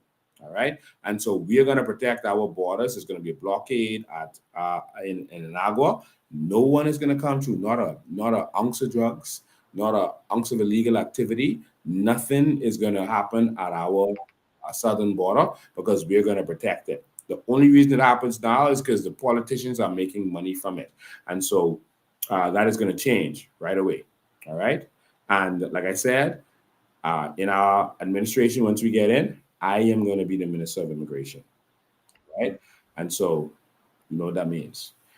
Go ahead, call you live. Hey, good afternoon, Lincoln. How you doing, man? I'm awesome, man. How you doing? I'm good. Enough respect on the work you're doing, trying to free up our country and free up our people. Thank you, man. The education that you've been putting out there has really been enlightening for people like me and others in the Bahamas who was in the dark, not knowing our way because of the lines put in place that we was intentionally not able to cross. Yes. Right? With that being said, Mr. Lincoln, I think that education should be another big industry that you should put in the Bahamians' hands that should be free so that they could be educated in things like our constitutions, our penal code, from the baby to the breast to the big man. You know what I mean? Just to get into school, learning these things because these are the things that are going to set us free mentally. And a mental free society is a society that can stand up for themselves and make decisive decisions. You know what I mean? Yes. So let me help you with that. From the last before the last election in 2021, we revealed our vision for education. Of course, it's even expanded more now for our Vision 2030, and we are going to transform the way education is done in this country. And so when you hear it, you're going to love it. But you can actually go to our website now, and you can see our vision for education. Just look for go to our website, coalitionofindependence.com. Look for the vision, and then click on education. And you will see how we're going to transform education. It's going to be free from nursery to university level, to your doctorate degree. It's going to be free. A lot of countries did that, like Ireland. We see Barbados and other Caribbean nations have actually done it. And so what you start to have is an educated populace. And so more foreign companies want to move in because they have more people, qualified people they can hire. The reason China is so great right now is not because of cheap labor. It's because of educated labor. What they did was they educated their people. And so if you open up a company there, you can easily find people, skilled people who can work. Japan did the same thing. So you will see that, like, you'll see the banks, they'll have a call center, as simple as that is, or headquarters in Barbados instead of the Bahamas. And some of them move their stuff to Barbados. So when you call in with some of our banks, they answer the phone in Barbados or Jamaica, because those people are educated. I opened a shoe store in Barbados some years ago. It was the first overseas place that I expanded. And as we were interviewing people, the biggest problem was not having qualified people. It was that there were too many qualified people. It's like everyone was well educated. Everyone was very qualified. And it was hard choosing. And so I see why a lot of companies move to Barbados and places like that. And so we're going to make sure we have an educated nation. But our education is going to transform from preparing our people to be slaves working for someone else, and it's going to change their mindset with certain courses we're not going to put in there. You're going to learn business and finance and all that kind of stuff. We're going to train Bahamians to be owners. All right, we're going to shift the mindset. You're going to learn civics in school. You're going to learn real history, your real history. And so there's a lot of stuff that we're going to transform, but we're not creating slaves anymore. We're creating entrepreneurs. All right. And so that's what's gonna change the game with our education. We're also going to train people based on their tendencies. Some people are academically inclined, so that's how they learn. Some people are more dexterous with their hands, and so you have to teach them different. Some people have more, they're good at sports, so you can have sports schools the way that in Cuba they have a boxing school, etc. You can have sports schools that focus on that. And they do their sports and they do their education based on the way that they can learn. And so we're going to target that to be able to educate our people the way they learn. There's 8 different ways that people learn, and we have already presented this to teachers. They've contributed to this, included from overseas.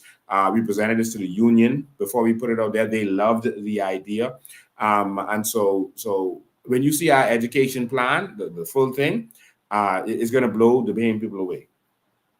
That sounds absolutely wonderful, sir. Man, listen, I telling you, Mr. Berry, I so encouraged by you taking the helm and trying to rein in this big disease of a bull that we got running around in the Bahamas. Yeah. You just know. You know what I mean? Over here in the States, and I watch you I talk about every time you come on, because you lift my spirit and give me a sense of hope that something is going to change soon. You know what I mean? These people, they've been digging in our box for too long and mistreating us and taking us for granted. We need this change in the Bahamas so that we could get our country together, so that we could live free and live, blessed. Yes. But I thank you, sir. Thank you. You have a wonderful evening. All right. God bless you. All right. So there's a lot of things, like I said, that we're going to be presenting when we put Vision 2030 out there. We're not going to be renting buildings from you. You saw the last live I did. If you didn't see the last Sunday's live, go and watch the last Sunday's live. where we talked about the buildings that they are renting to croonies and that kind of stuff. That's going to end. We're going to have government facilities that makes everything efficient. So everything you need that's regarding something, it's going to be in one building. So and they're going to move your papers around, not you. You don't have to take your document here, then go over there, then go to this building, and then go to that building. No, everything is going to be in one building with proper parking, so that we can become efficient. This stuff can be done, man. I don't understand, why we keep accepting mediocrity, but as a country, we need to move forward. All right. And so 8035995 is the number. You make sure we get it back on there. 8035995 is the number. That's the number right there. 8035995. Call us in with your questions, with your comments. What do you think about what's going on in this country? If you have a question about our vision and how we're going to do what we're doing, we're here to answer your questions. We're the only party, the only leadership that actually does that or would do that. Pintard can't do that because he has to get permission to speak from the oligarchs who of course will be writing their vision and telling them what they're doing, because the plan of the PLP and the FNM, their manifesto or their blueprint, is made to pay for them to make money from and to pay back their financial donors. So for example, if Brent Simonet funds the FNM, then they'll say, okay, Brent Simonet, we're gonna do a road project so that, because you're in the tower business, so that you could get this money back. All right, you got thousands or more. We give you one contract to put a post office there, so you could get this money back. You see, that's how they do things. But we are going to transform this, and our vision is going to be from the people and for the people, with the people in mind. The whole thing is going to be about empowering the people. Our education is going to be changing our mindset. I'm tired of slavery. That doesn't mean that everyone is going to be an entrepreneur. Some people want to work. Some people want to be on jobs. And so that's good. But that's not going to be the focus. All right. The focus is going to be on giving us every opportunity and the education we need to go into business. And if you want to work on a job, that's fine. Nothing wrong with that. But right now, they discourage you from business. They keep you from business and keep you as a slave. All right. When we come in, we are going to have a nation of kings, of royalty. We are going to be the royal priesthood in this region. All right. And if someone wants to work for someone else, they are free to do so. Good evening, you're live. Yes, good evening. Are we going to change the names of those who have taken on the Bahamian name? Are we going to reverse them back when the COIN? Yeah, we haven't made a decision on that. It's going to be difficult to go backwards, especially with the way they keep records in this country. But we can deal with what happens going forward. We definitely can do that. All right. When we make the law that you cannot change your last name anymore, all right. Other than, of course, there's some exceptions to that, like of course in marriage, and if you find out someone else is your daddy, etc. But they'll have things in the law to be able to cover that. But if a foreigner just comes to this country and wants to change his name, that's not going to happen. All right. And it's going to be difficult moving forward because you're not going to get any citizenship in this country. You're only going to get residency, or if you're here for a certain period of time, contributing to this society, but you won't be able to vote in our elections, and you won't be able to run in any of our elections. And so that's how it's going to be. All right. Well, I hope something a plan come up where we could redo, because it's unfair. No, there's a lot of things that we will be able to redo. But like I said, if it wasn't the law at the time, it'll be more difficult to go back and tell them they had no right to change, when at the time they did have a right to change their name. But what we can do is protect ourselves and our society moving forward. All right. Now, there will be audits on certain things. Okay. All right. There will be audits on Right what they was doing.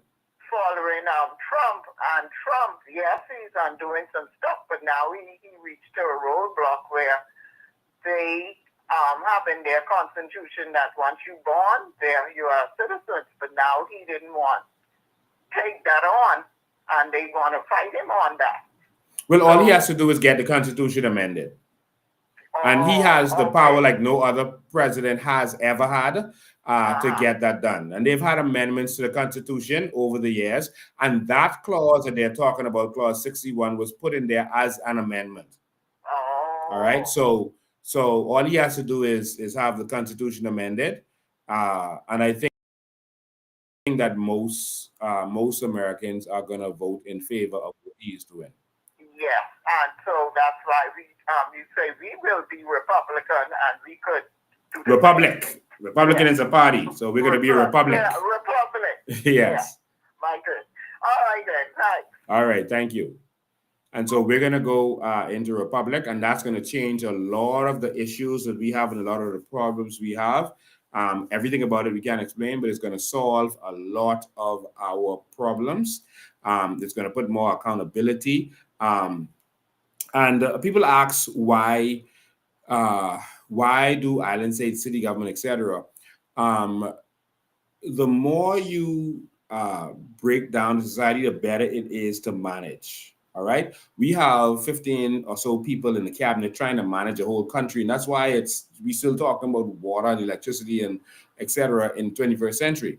But if you have, like it was said to Moses, put the tens over the hundreds and the hundreds over the thousands and the thousands over the millions. So you have persons with responsibilities and you break this up. And so managing 100 people is the same as managing 1,000 people, but you have to deal with it appropriately, just like dealing with an army. And so now when you have it broken down into cities, and these cities have their own accountability and they can manage stuff, now you can manage what's going on, see what's going on, and people responsible for everything in our society, then our society is going to work. And the people who are managing have an interest in making sure it works out properly. And so you don't have to worry about anything ever again. Good evening, you're live. Hey, how you doing, buddy? I'm good, man. Good. Very proud of Maria Jackson. That woman is Yes. She have a love and a passion for this country and the people. no fear at all. Like you yourself, man, and I crossed my mind the other day. I said, man, what would happen if something happened to you or Maria Jackson or this movement, man? The country would be so horrible. Yeah. Let me tell you something. You know what's my passion? I'll tell you this right now. The 100-pound gorilla in the room during Trump's election or his campaign. Mm-hmm. What do you think that was? I don't know what it was to you. The 100 pounds, so you don't see him or you ignore him. The immigration was right up front. Yeah. Immigration was front. Illegal immigration, that is. And something else they moved on. But that LGBT thing, man, you grasp that? Now, he couldn't hit it because, they want LGBT people to vote for them too. And, LGBT is between you. And when I say that, I'm trying not to say gay or homosexual. You know what I'm saying? But that's between you and your God. You know what I mean? And I stand by that. I don't judge anybody. I don't judge anyone. Yeah. But I don't think Trump was not against the LGBTQ community. No. What he was against was the craziness, the extremeness of it. Having a man using the bathroom with my daughter, that's a problem. Exactly. Having a male compete with my daughter.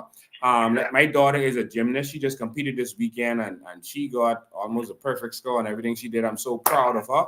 I wish I could have showed her video with her flipping and doing those stuff. I was so elated seeing her do stuff I see them do in the Olympics, running and jumping and flipping over those stuff. Like, wow, that's my child. Wow. But to see her compete against a male, would have disturbed me. Yeah. And so that's what Trump and other persons had a problem with. They're not, if you want to be gay, you have sex with who you want to have sex with. That's no one's business. What you do in your house, that's your business.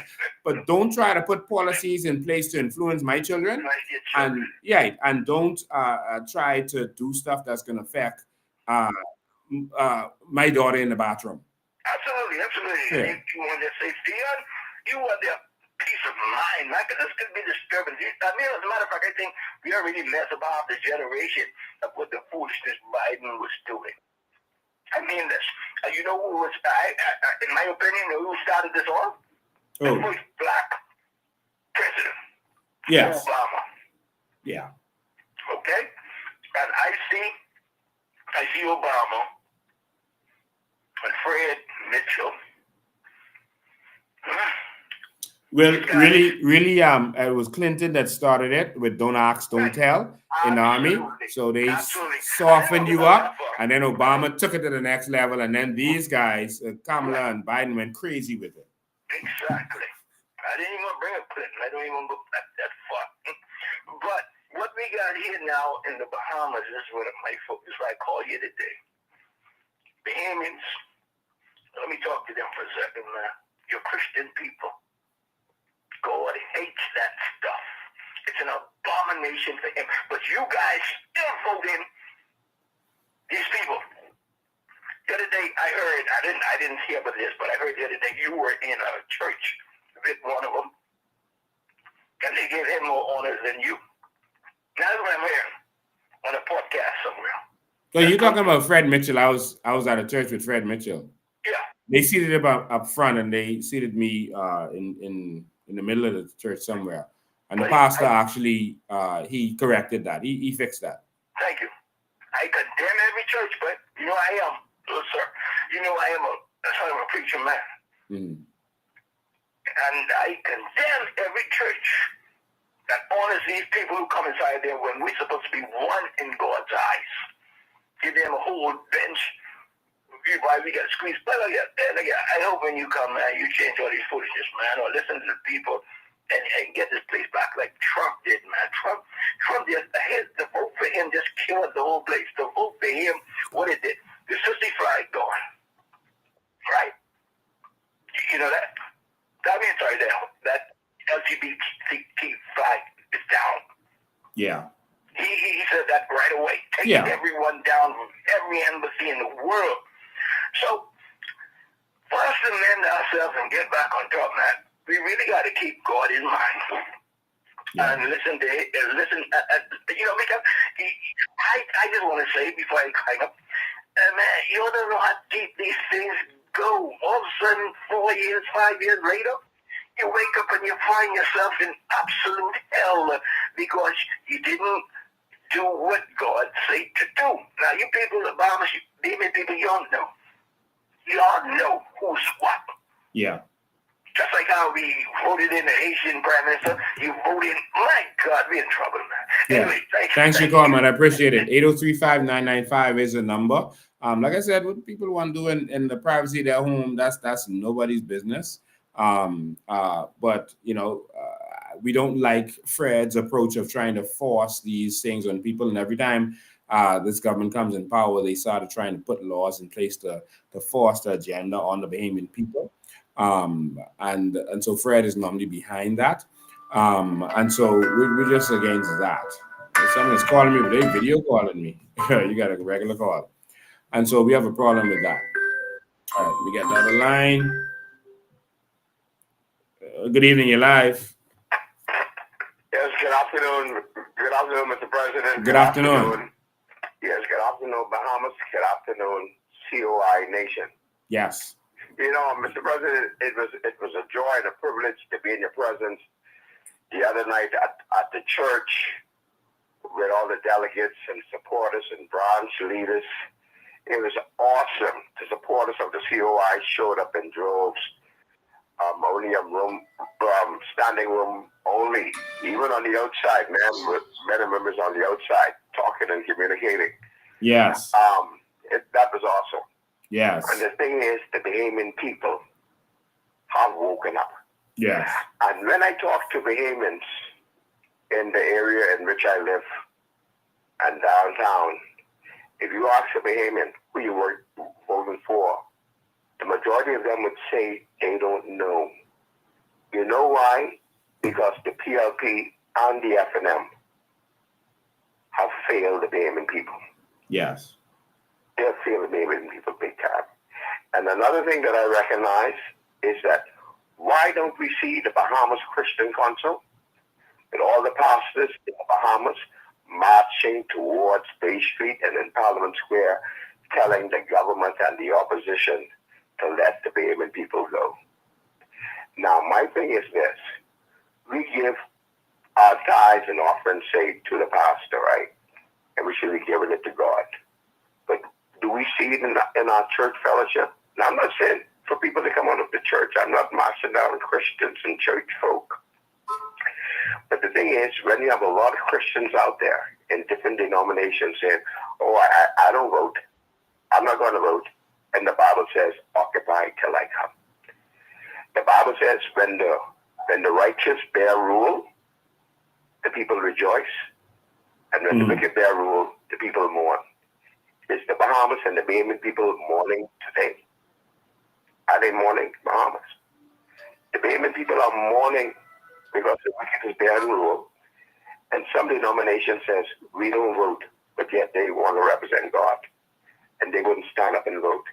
If all Seventh-day Adventists vote, and all Jehovah's Witnesses vote, and all the Rastafarian brothers vote, we would have a better government. And we know who that government would be. The COI. Yes.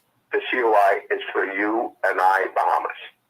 Mr. President, thank you for taking my call. All right. Good evening, Bahamas. Thank you for your call. Good afternoon, caller. You're live.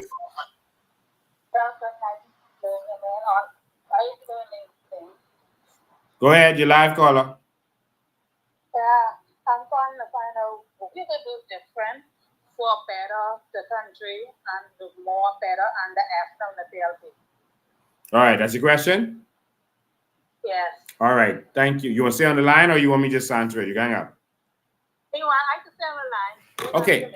Yeah, so what we're gonna do better is we're gonna take power from the politician and give it to the people. That's the first thing. And so that's why we're doing island states and city government, to where the people are going to run their own affairs and you won't have to depend on politicians anymore. You won't have the trust that a politician is going to do what he says he's going to do, because we're going to give real power. This local government thing is a sham. All right. We're going to have real city councils with mayors, etc. And the islands are going to have their own governors so that they can run their own affairs. And they can do what needs to be done, because our islands aren't being kept up. So we need our people to do it. And so the greatest thing you could give someone is to empower them. So that's the first thing. We are going to allow people to benefit from their natural resources, not because we want to give handouts to people, but because, one, they're entitled to it. And two, we believe that the biggest problem in our country right now is access to capital. And if persons have access to capital, they can live their dreams. We believe that everyone has something to contribute to our society. And if we empower them to do so, then they can have the money to fulfill their dreams. But most people can't, so they just have to go find a job, and that's how it works. But we believe the country is going to be more efficient. We're going to have serious corruption laws. We're going to treat corruption like a capital offense, the way they do it in serious countries. And we're going to fix this country. The difference is our politicians today only do what they can make money from. That's the problem. If they can't make money from it, they ain't doing it. That's why you don't see much progress, because they can only be interested in a certain amount of things, which is normal. And so now, with the people being able to be encouraged to do whatever it is they want to do and not having these same people controlling everything, that's going to build our entire society. Next, we're going to make sure everyone gets access to land. The reason they don't give you access to land is because they use our crown land to make money from it. They give it to our homes for them to put a shabby house on it and then charge you, $500,000 over 30 years to live in that house. But they get the land free to be able to sell it to you. And so these are some of the things we want to do. We're going to go republic. I'm trying to put all this in a nutshell. And one of the reasons we're doing that is because right now you'll have an MP. Like last term, we ended up with a Ministry of Health. What was his name? Renwood Wells as Minister of Health. That was absolute garbage.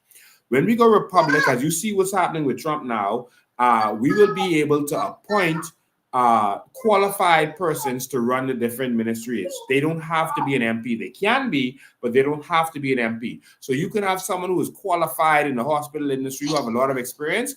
He doesn't have to go through the election process, which is dirty because they attack you and put stuff on you. he can now be appointed because he's qualified. Someone to be national security might be someone with a lot of experience who can go there and be efficient to get that done. Now you're going to have the best people operating these ministries to be able to do what we can do. All right, and so that's how we're going to change things on top of everything and make things better. All right, thank you. All right, thank you too. All right, so I was trying to put that in a nutshell. A lot of the qualified people in this country don't run in elections because they lie on you. They tell stories on you, right? I saw one story last week say I shacking up. No, I ain't shacking up with nobody. All right, I live with my son. So they attack you. They go after you, um, and they tell a bunch of lies and that's the only way they know how to fight. And so a lot of people don't want to go through that because I come right now, caller. Give me a sec. Because there's only certain this country is small and there's only a certain amount of jobs they could have. So if a qualified person goes into politics and they soil his name, lying on him, etc., where's he going to go after that? And even if he wins and then loses next term, he's done after that. And so that's why a lot of people don't go in. But now we're going to be able to appoint people to certain positions. They go through the elected Senate and they get grilled publicly. So we know that this is the right person. And that's how we're going to do it. I think that's a better system than just having these MPs who are not qualified, don't know nothing, but all of a sudden they're the expert in these ministries and the ministries are failing. All right. All right. So Kareem Anchel is calling back again. Go ahead, Kareem Anchel. How you doing? And the COI family. Okay. I don't know if there's a misunderstanding in terms of how they feel, that they think I'm trying to be challenged. But understand, I want to see why I understand one thing. Angel, I gave a plan to the government. I got victimized by the government for telling the government. Wait, hold on one sec. If you're speaking to a supporter or specific supporters, that's supporters. The COI is our directors, our executive, et cetera, and I don't see anyone who is a candidate, director, executive, et cetera, responding to you or having issue with you. Let me just say what I said. Let me just give COI supporters an understanding then. Go ahead. When the government was trying to implement VAT in 2014, I was a consultant to the government as an independent consultant. I said to the government, I said, you cannot put VAT on the people without introducing a revenue generation plan to offset the expenses that will be accumulated month to month, week to week, day to day. That's one. Secondly, I suggested to the government to put power into the hands, so renewable energy, solar power in the hands of homeowners for power production, not store. I told them that because it is cheaper and it takes less time. We've been waiting on the government to put in a plan for renewable energy for solar, and it ain't happening. We still waiting for them to build these commercial grid-sized plants. When it takes 3 days to install a 3K system on a house, 3 days times X, that's job creation, and it costs less, and we can have our energy problem fixed, and it creates relief, and it removes energy from the consumers. All right, get to the point, Angel. Okay, no, I'm just giving you some understanding when the country say I don't fight, when COI say I don't fight, and I'm trying to be a problem to you. Thirdly, I'm certain that no one in COI, and if they are, they'll agree that water is energy. I'm studying how to convert water into energy from these fuel cells. We have all this water around us. I went to Abaco after Dorian. I did some work there for fencing. They was giving us water from the sea. They had I had a osmosis machine or truck that was sucking the desalination plant, not osmosis. Yes. No, it wasn't even a plant. It was a truck, a trailer. Yeah, that's what I'm calling a plant. When there's on the edge of the seabed, where they put a hose in the water, it sucked the water, purify the water, whatever it does, and we was able to drink and bathe in that water at the same time. This Avoco. Okay. So when you talk about $70 million on a water solution, and I'm thinking, man, these people putting up with a trailer on the side of the beach and pushing and pumping the water, and we could drink that, and we have a water issue. So I'm trying to tell COIU and your entire executive team and the entire support base, I'm only one person. Do not think that I'm not fighting for Bahamians and providing credible information. I'm a man being off the school. No, I don't think that's what the problem they have. You know, they see the Facebook posts where you're constantly attacking me. You know, the FNM and PLP are the persons who have been destroying this country, but they see you with petty posts against me. Posts like, "Oh, you're not married. You can't be prime minister," and other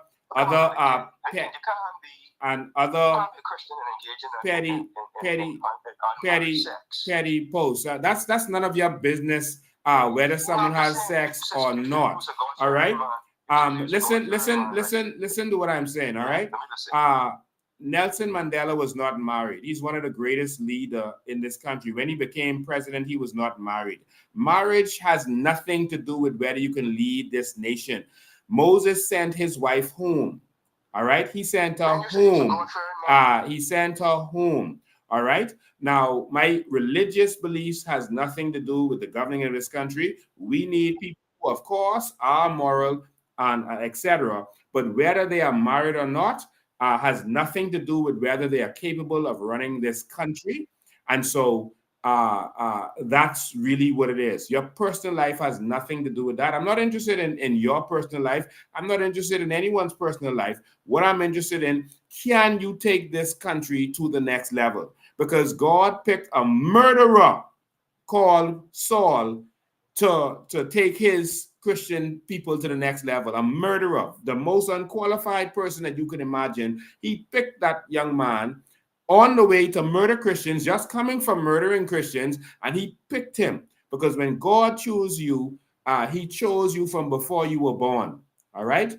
And so their personal life is nothing to do with anything else. All right. So my brother, what Romans 2:1 says is, don't judge others, because when you judge others, you condemn yourself.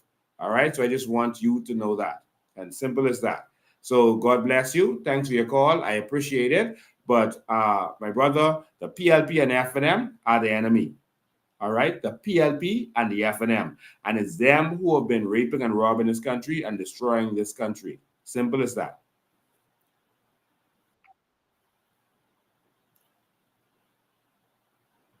The answer. Oh, next caller was trying to call in. Look like they got froze out.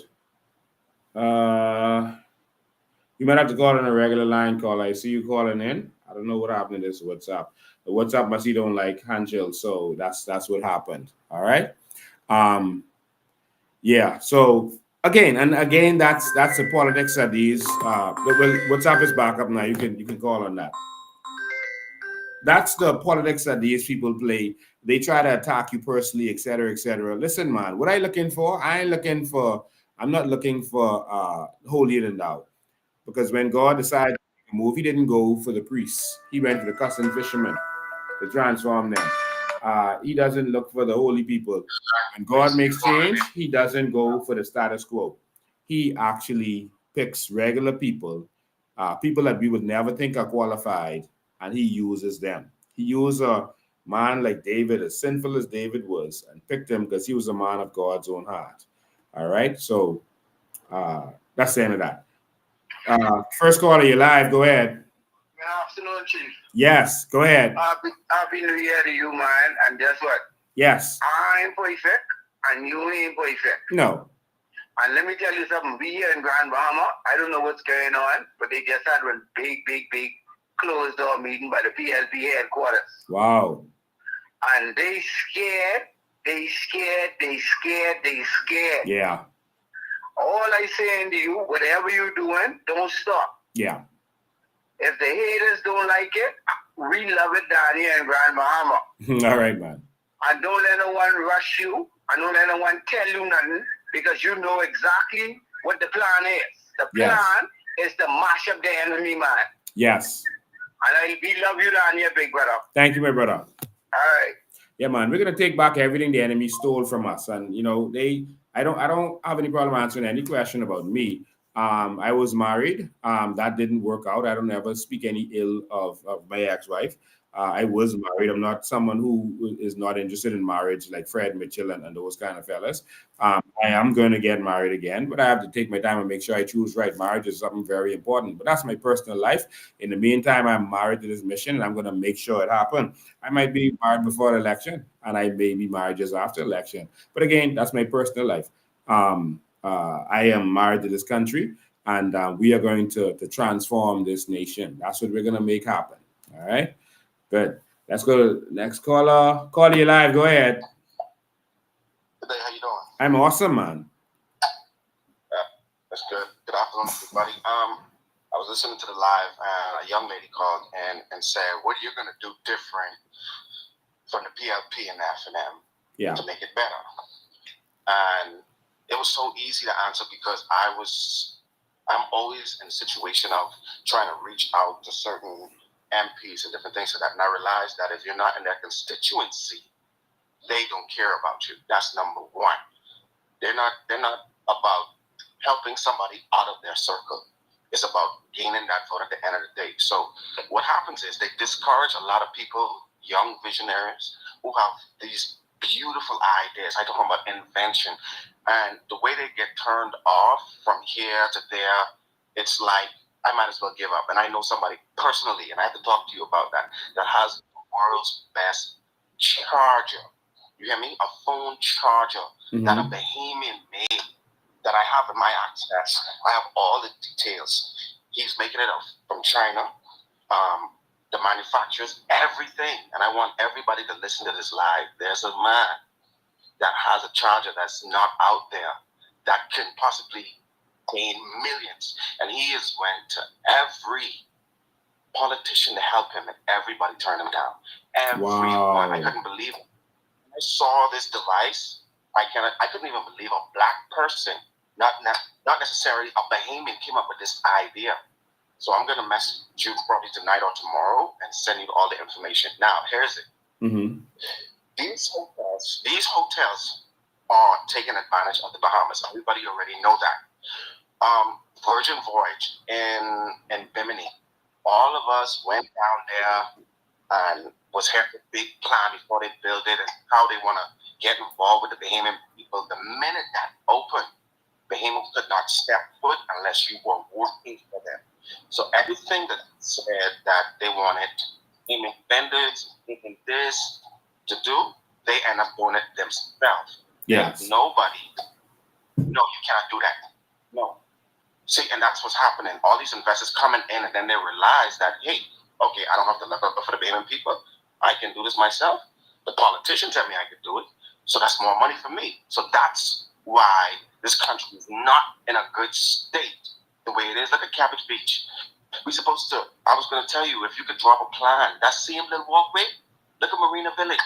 That could be a mini Marina Village. That could be so beautiful. But they're not hearing ideas to say, hey, how can we make this beautiful for the Bahamian people so it don't look like the sea is taking away the whole thing. They want it to crumble and make us look bad and take it away from us. Yeah.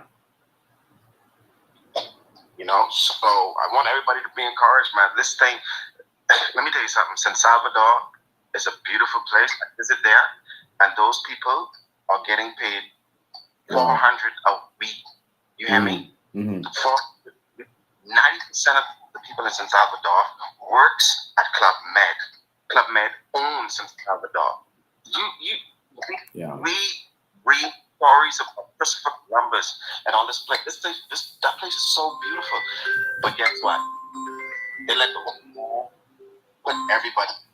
Hold on, call you next. All right. Thanks for your call, man. All right, take care. Very wonderful points. I always love to hear from you. I don't even have to touch on after you've spoken. I think you say it cogently. Go ahead, call you live. Yeah, it's a pleasant good afternoon, Mr. President. Yes. And it's always a pleasure to hear you live, and me and my family we tune in each Sunday when you come on. But we wanted to inject something to the caller that inquired about what is it that you are planning to do next? I say to persons in the Bahamas, the work that Mr. Bain has laid out for the Bahamas and its citizens are very well detailed on YouTube, Google, LinkedIn, which is Vision 2025. And I think Vision 2030 is in the making. Yes. Well, I will tell you this. Me and my wife, along with some neighbors, sat down on New Year's Day. And I was telling them about what the Coalition of Independence was doing for the Bahamian citizens. And we watched Vision 2025. And they were flabbergasted. Let me tell you. They say if this gentleman had this plan with good intentions in his heart, the Bahamian people are royalty. So let me say this to all the listeners. We are royalty, and we must support this movement for Bahamianization, because those who are in power now are just merely out for themselves, family, and friends. We've seen it over half of a century, and it's now time for Bahamians to stand up, be obligated, and have a privilege to know that you are Bahamian. Yeah. Let's take our country back and support this movement of the coalition, because we know who the PLC are, we know who the FNN are. Let's give it a chance to see who are the Coalition of Independence. Good evening, Mr. President, and just thanking the people for the air. Thank you, man. Thank you. I think people are going to be blown away by Vision 2030 when our candidates release that. And that's what we need in this country. That's what's lacking, and it is the vision. All right, it is the vision. Of course, this election period, so we see all the petty stuff going on. I see a lot of stuff going on there. Every morning they wake up with something about Mia Maria or Charlotte or MacGyver or whoever is out there. But I just want you to know that I cannot waste my time answering these people. Hold on, caller. You're the next caller. Hold the line. I cannot waste time answering these kinds of people. Because all they have to do now is just keep putting lies out there to distract you, and then you'll spend all of your time just trying to answer them, and you'll never get anywhere. I don't care at all about what they have to say. All I care about is this country, that we have to move forward. If they had something on me for the 20 years that I was exposing them and exposing the truth, they would have dealt with me already. All right, 20 years I have been dealing with them. I've been addressing them. I've been calling their names, etc. And if I was so bad, they would have dealt with me already. They always bring up this thing that I have some lawsuit. Every business has a lawsuit. There's no business without a lawsuit.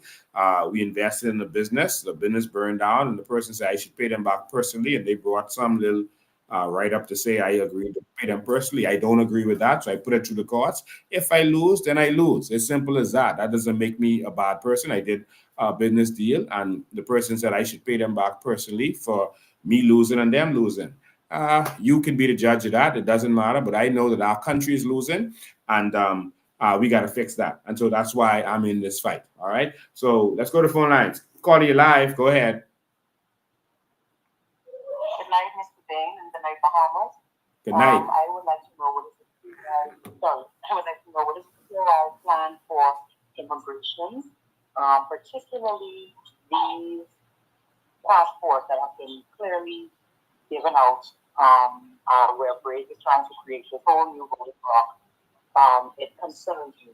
It really concerns me. I want to know, what is the CRI plan in terms of having these, revoked once you get into power, and what is your general plan for immigration for the Bahamas? Thank you. Now, Mom, once you go out there and say certain things, you give them a certain reason to vote. Because if I have a passport, I got it illegally, and you come and say you are going to take my passport, lock me up, or do whatever, you give me a reason to vote against you. We're not going to reveal we're not going to reveal everything that we're going to do, but I'm going to say that we're going to right all of the wrongs. All right. We're going to fix it. I think that Bahamians should know by now, based on what I've been doing, that I am the person with the ability to fix this immigration problem, and it is going to be fixed. And we're definitely going to target the politicians for what they have done. We want Keith Bell on election night, once he hears that the COI has won, to not try to leave this country, because we'll track him down wherever he goes. And anyone else who has been taking part in these activities, we want them to know that they should stay put. All right. That's all I'm going to say there. We already have a lot of evidence lined up. We have documents lined up, stacked up, ready to go to address them on day one. And we're waiting for them. All right. So that's most of what I want to say. Okay, and that's fine. Sounds good. Because I don't think that the majority of it, well, at least let me speak for myself.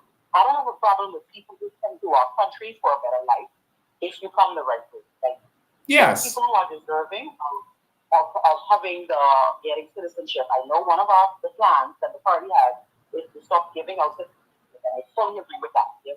Just like how those of us in Canada, we would get permanent residency or something first, work permit. Mm-hmm. I think that's a brilliant idea. So I'm all on board with that. Yeah. Okay, thank you. Have a good night. All right, thank you. And yeah, they'll give you permanent residency, work permit, then permanent residency first, and then they'll give you citizenship. But we are not going to give citizenships. All right, that's not going to happen moving forward. The reason that's not going to happen is other countries that do that, like in the Middle East, Dubai, etc. And that's because they are benefiting from their natural resources. Because we're going to be benefiting from our natural resources, that means that we don't want people to just come in our country just to benefit from what is ours, what our grandparents, etc., worked for. And so that's a good reason to not give out citizenship, and a justifiable reason to not give out citizenships moving forward. And so moving forward, we will not give new citizenships to persons. It's just not going to happen, because we can't risk. We have a small population, only 200,000 adults. Hold the line, caller. Only 200,000 adults. And if you have countries next to us with millions of people and they flood our country, majority rules. And that is why we have to fight. So we're going to make sure that you can't come here and influence our elections, vote in our elections, and all the stuff that we see going on. We got to protect this country, man. And I'm going to protect this with my last breath. Go ahead, caller, you're live. Hello, Lincoln. I am very concerned that a previous caller had mentioned that the sovereign wealth is going to be invested, and that's the same thing that the PLP is doing. I'm concerned that we don't want to mix things up looking like what the PLP is planning to do. Can you please explain that there's a difference between what COI plans to do and what the PLP is doing? Hold line, call you next. Yeah. So what the PLP is doing is different from what the COI is doing. Is the PLP has no intentions of letting the people of this Bahamas benefit from our natural resources. They changed the sovereign wealth fund to an investment fund so that they can take our resources and put it in private companies and steal it from us. All right, that private companies can now have ownership of our resources, and they can reap the benefits of our resources. That is a crime against humanity that's happening, and I don't care what agreement they sign. We are going to reverse it, and if they did any fraud or corruption, etc., we are going to remove them from society. All right. And so you don't have to worry about that. We are going in there to fight for what is ours. And so what the COI is doing is we're not doing the same thing that the PLP was doing.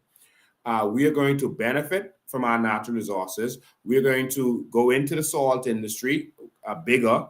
We're going to make an offer to buy Morton salt, which was actually sold recently during the lockdowns, and for a few hundred millions, we could have owned Morton Salt International, not just in Agua, internationally, and controlled salt in the world. All right. And we could have expanded with the other salt ponds we have, the 13 salt ponds that we have. And so we're going to use our natural resources, and we are going to invest the money that we make from it and it goes to, of course, it goes to paying off our debts, to building projects and this kind of stuff. We're going to invest in cruise ships. We're going to go into the tourism industry, et cetera, like Dubai and those did. But Bahamians are going to get a piece of that pie. All right. So that's a different story from what they're talking about. They were blocking us from ever benefiting from it. We're going to make sure that you benefit from it. Some people say, it won't be $100,000. Well, that's what they say. That didn't come from us. That came from the PLP, Perry Christie, etc. They brought up that idea of $100,000 per household. When we did our investigations, we realized it was possible, and we continued with that because we believe that we could do more than they actually did. All right. So let me just go to the next caller. Call you live. Go ahead. Call the line. Call you next. Go ahead, caller. Hello? Yes, go ahead.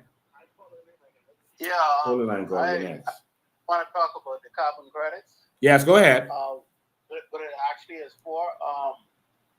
I realize. Is it true that after a certain amount of years, the Bahamas will sink? Or the water rising so high? Right. So they believe that the water is going to rise higher and higher, and that the Bahamas will be underwater.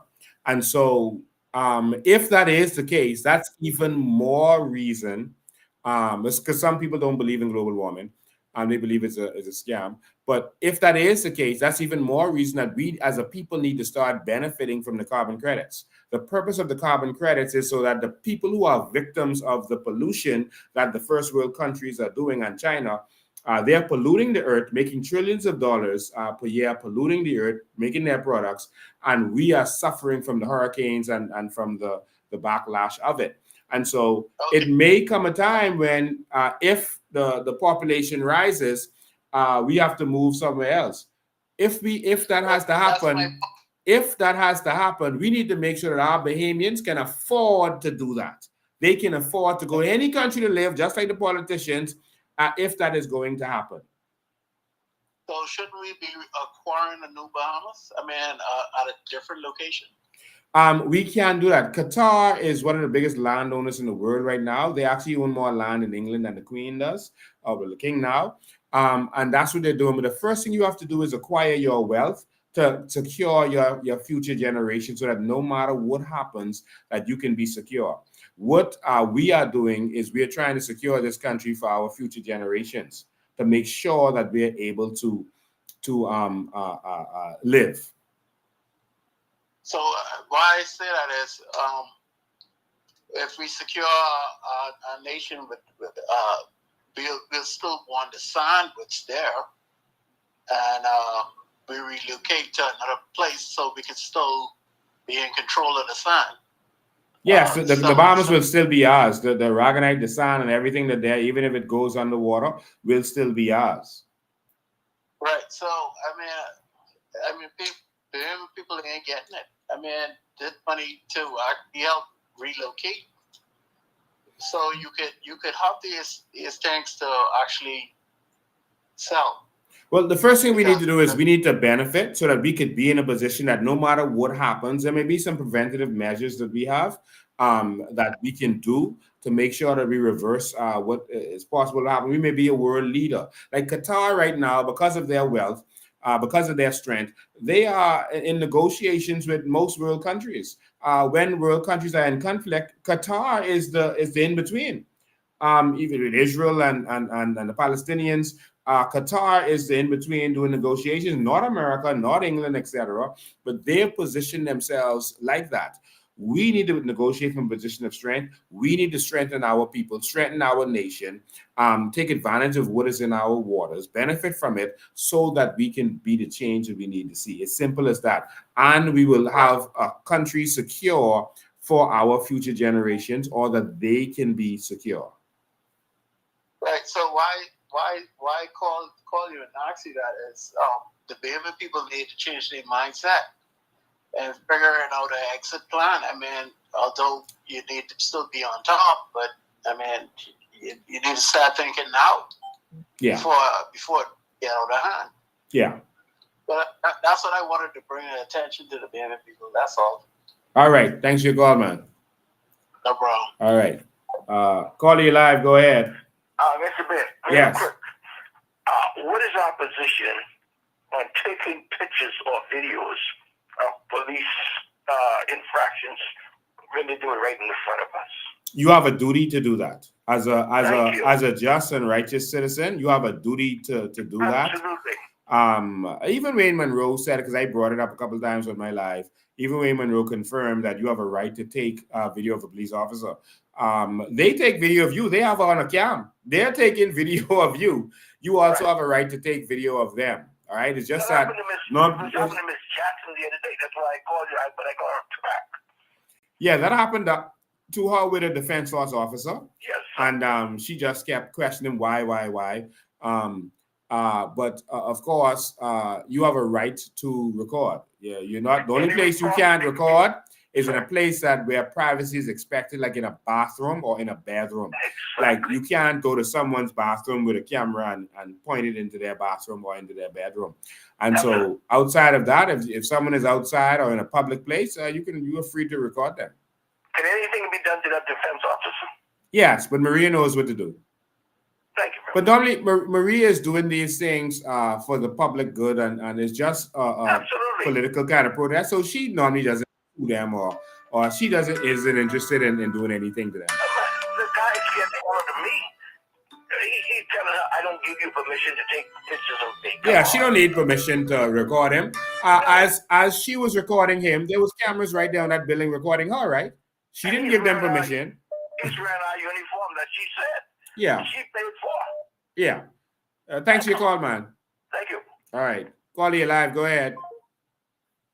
Good afternoon, Mr. Bear. Good afternoon. Mr. Bear, I just want you to explain to the Bahamian people, because they are saying that because Trump is not full with the climate change anymore, that the carbon credit is finished for the Bahamas. So I just like for you to explain to the Bahamian people about that situation. Yeah, America is not the biggest. Thank you. That's a good question. That's Trump. And America is not the biggest carbon market. The biggest carbon market is the European market, but many countries have their own market. China has their own market, but in the European market, the carbon credits have gone up to over $90-something per credit, and it fluctuates, of course. So that's just one country with their policy, and so America has never been a big player in that. Theirs is based in Chicago, etc. But the European market is where it is big, and that's where there's a lot of money to be made. And we can start our own market. We don't need Trump in order to do that. We can start our own market and have persons in their countries, in China and Asia, Europe, etc., able to buy credits from us, and that would change the game. All right, and so a lot of people don't understand that, but that's just what America was doing. But we don't need America in that market for it to be a huge market. All right, so that's really how it works. All right, so we covered a lot of stuff today. I think we're gonna end up there for the day. We did 2 hours and 40 minutes. Okay, let me take this call. Let me get this call in before we end. Good afternoon, you're live. Go ahead, call you live. Hi, good afternoon, Mr. Ben. Good afternoon. Good evening. Good evening. The audience. Just to follow up on what the two previous callers had said, the first one who talks about the Bahamas sinking.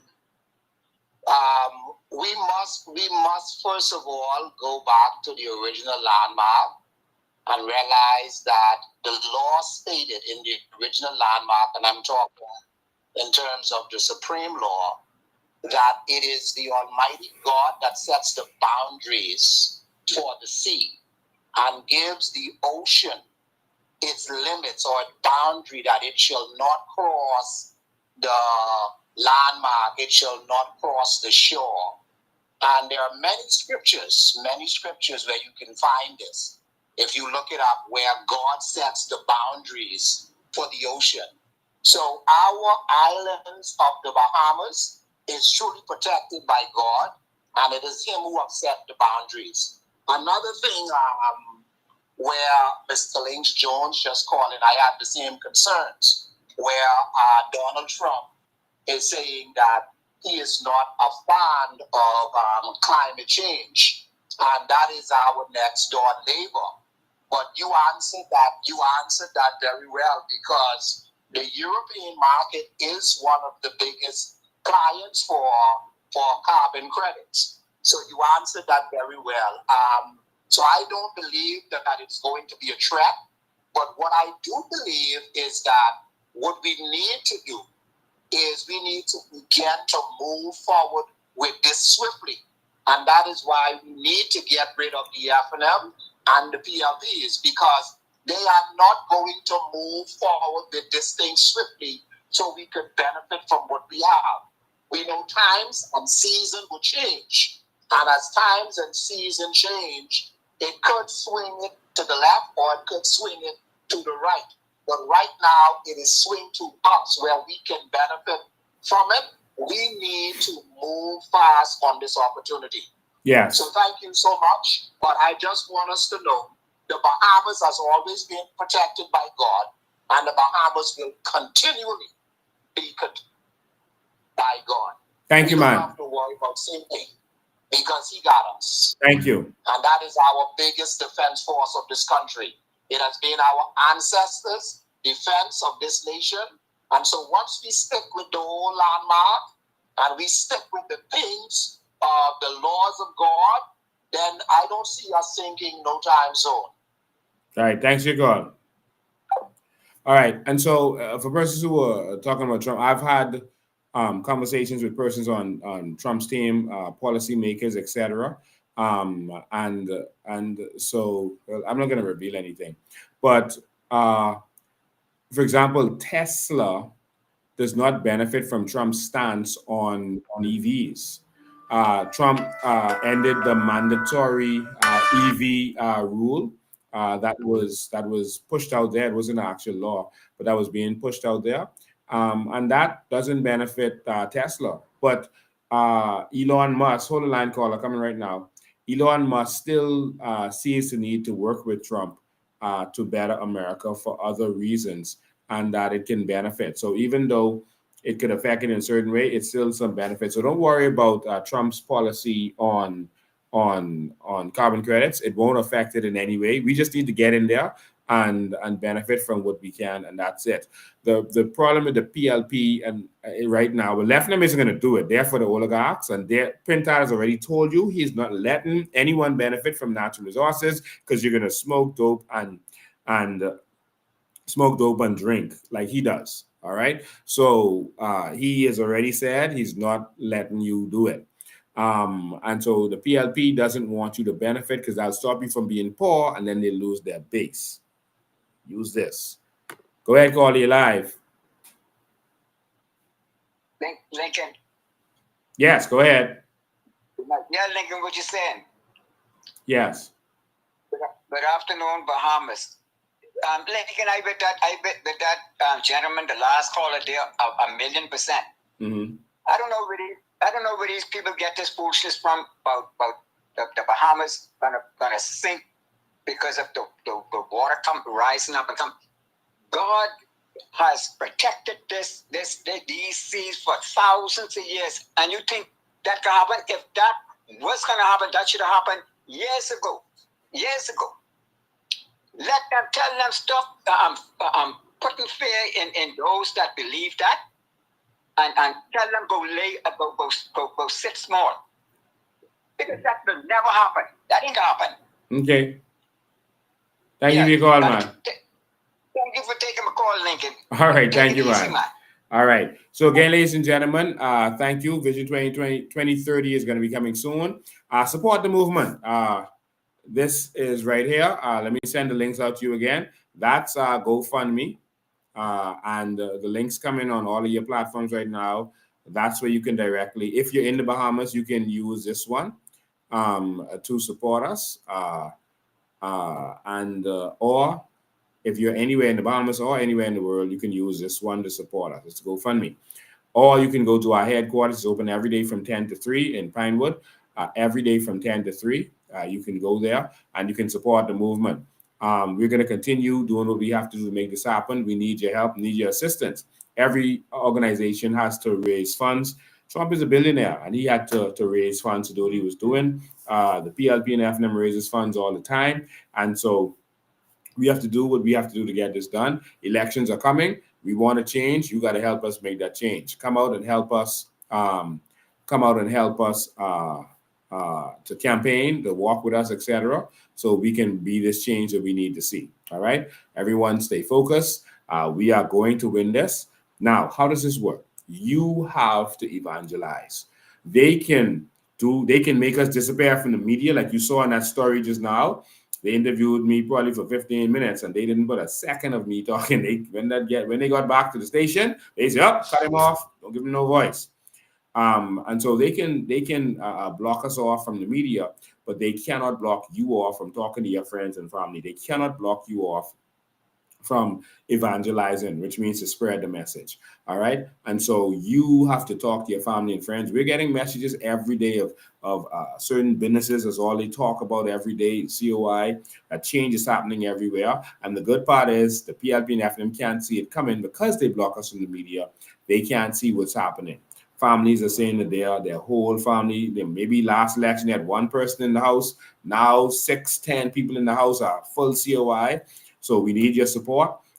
Continue to, someone said they just donated. Thank you so much. We appreciate you. God bless you. Of course, we're going to be traveling. We have to go to all islands to make sure that we can get this done. There's a lot of work that has to be done. Don't just tell us, no, we encourage you, we with you. A little small, even if it's $5, $10, whatever it is. Obama did it with dollar donations. You can go online, you can donate, you can come to the office, drop off $5, $10, whatever it is. It will go a long way to making sure this happens. It has to happen through your support and your donations. Every party, including the FNM and PLP, raises funds, every single one. And so we have to make this happen too. If you really believe in this, you have to make it happen. All right?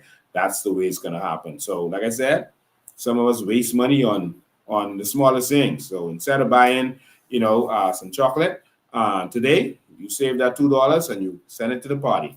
Make sure that we can do what we have to do. All right. So God bless you. It's time for war. It is time to take this country back. Election is this year. We believe it's in September because it was supposed to be in May based on all the conversations they were having before, but those scandals caused them to push it back. So now we believe it's going to be in September. It can't be in the summer because people already have their travel plans. That wouldn't be ethical. And so in September, they can do it. After that, it gets dark too quick. And so most likely it's going to be September, which would give Brave exactly 4 years that he was in office. And so we look forward to going in this battle with you. Thank you so much. We appreciate you. Thank you for spending your Sunday evening with us. Going to go get some Sunday dinner now. And I'm going to be working on Vision 2025. And so if you need appointment to see me, etc., I'm going to be taking less appointments for the first part of February. But I will take appointments, but I'm going to take less appointments because we are going to be working on Vision 2025 to be able to launch that for you in the coming weeks. All right. So God bless you. We love you. Get ready for the war. Ignore the trolls. Fight them if you have to on social media. Don't be shy or ashamed to fight them. But don't think that their old weapons are working. People aren't falling for it anymore. The tactics of the media is not going to work. The tactics of the PLP and FNM is not going to work. It's time for change, and change is here. So God bless you. We love you. See you next time.